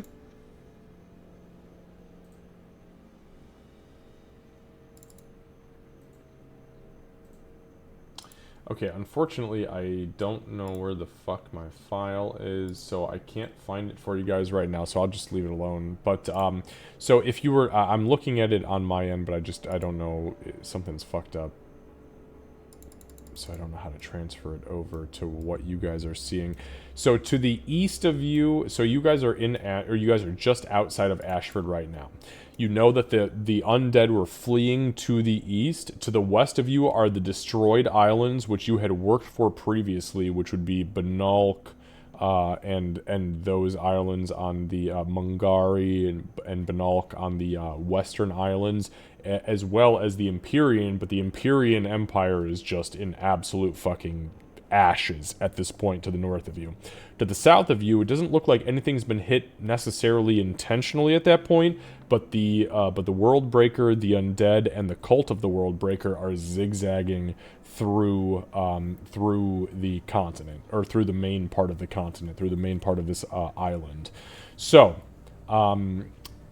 you guys could go to the north and try to find refuge amongst the cinders, or you could go to the west and try to find refuge amongst the tribes, with whatever exists there still. There may be lingering undead, though probably in a lesser fashion than there were here, but it's your choice. And I will utilize your choice for the one-shot I'm building for spooky season. Where are we going? Well, if we can rest somewhere, anywhere is fine, but rest is important. That's a fair point. As long as it's not in this damn fishing hut. No, no, don't step in the fishing hut. It doesn't. Yeah, and as you guys look back at the fishing hut, it's like the whole front half of it is fucking essentially melted off. There's nothing left of it. Shards of ice are melting out of it. That the creature that threw, or the guy who threw the spell down, just warped the whole front of it.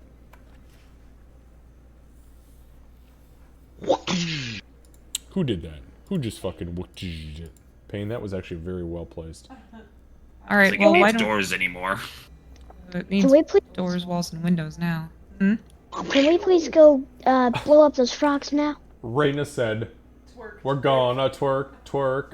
Girl, do not On top of twerk that, or I will before we bust step your up, we gotta ass." have these two things in You front are of not us. allowed to twerk. So, the two pointy ears pick direction we gotta go.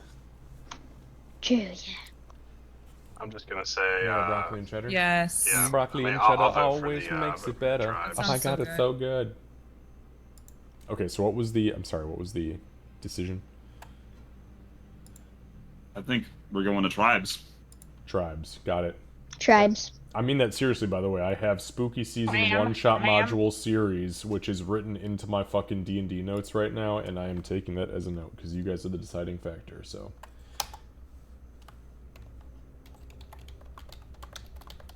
I saw her.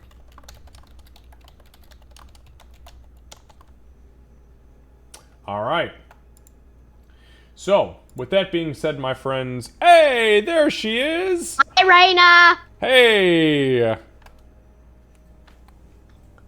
And Tabelgod would say, well, I think tribes would be good. As long as But- I can rest. Oh, he's Tribes trying, it is. Now he's let's go trying- blow up some frogs. he's trying to show off Yes! a little bit for her. That I've been He's got a waiting little- he's got a for little bit of a crush. to blow What up do you some think? frogs. And then maybe we can break the zip line and we can use the rope. That is a really fucking good idea. No, Ulbricht's gonna laugh as he starts walking to the river and goes, Last one there is gonna kiss Bubba. and he's gonna start moving. I bet Okay. I'll beat you. All right, so everybody starts moving. We will go ahead and... Oh, god damn. This whole map just started moving on me. All right, so we'll go ahead and leave it. We'll leave it here. Yeah, Calypso's fast as fuck, by the way. All right, you nuts. So we will leave it here. We will. So I'm going to build the next one-shot series module, big fucking air quotes, so that we dive into. Sorry, you guys just saw my face kind of fade away there. So that we are ready for spooky season. Spooky season, by the way, this year is going to be... I have a calendar that tells me. Give me one sec. I just sat down and did all this planning. Okay, so we are starting September 21st this year, and we are going through October 26th. So this is going to be Friday and Saturday night, 7 Days to Die servers, but within that, I think it's 1, 2, 3, 4, 5. So it is a 6-week period that we're doing spooky season this year. We are going to plan on at least 2, if not 3 of those nights being the spooky season one-shot module, which is going to be a portion, or excuse me, let me back that up. It's going to be a PvE/PvE content module where 2 teams of 4 players, one of them will be the Nowhere to Run players, so Ulfrig, Calypso, Tuscan with Bubba, and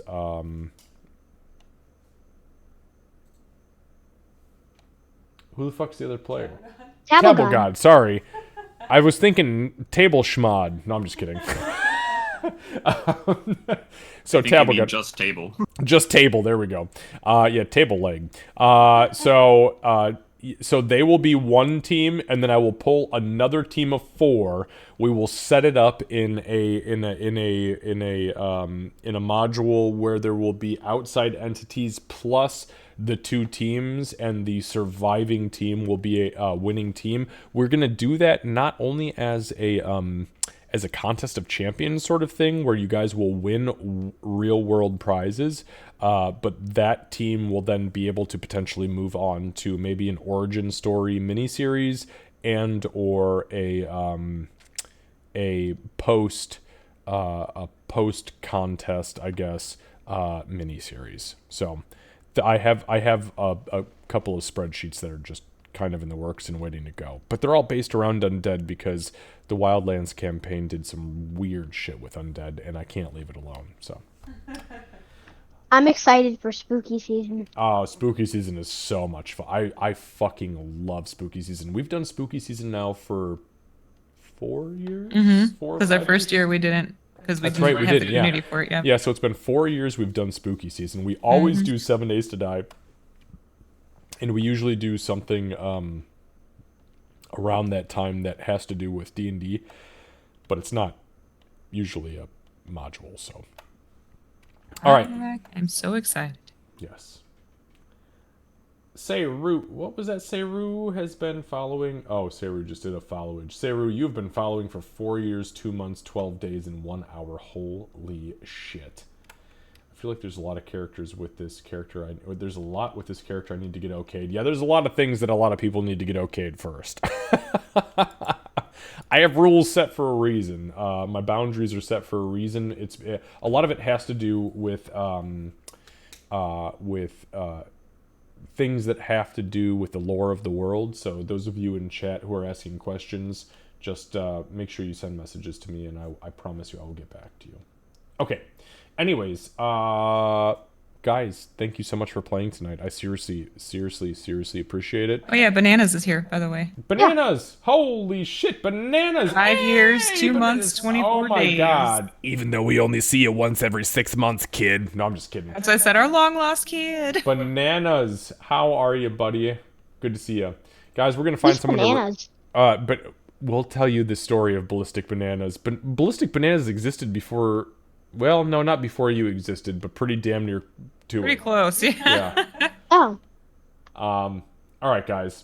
We're going to go ahead and find someone to raid right now. It looks like I am looking at the Gorilla Collective and Zavino Ash versus Evil Bred Vagabond. Candace, I haven't had a guide the raid, right? Can that I've one seen. of my mods check and just see if I've had a No, guide the raid? I've been on I top haven't. of the Okay. rewards. So I will say, you know what? We're gonna leave it to the dice. Let's leave it to the dice.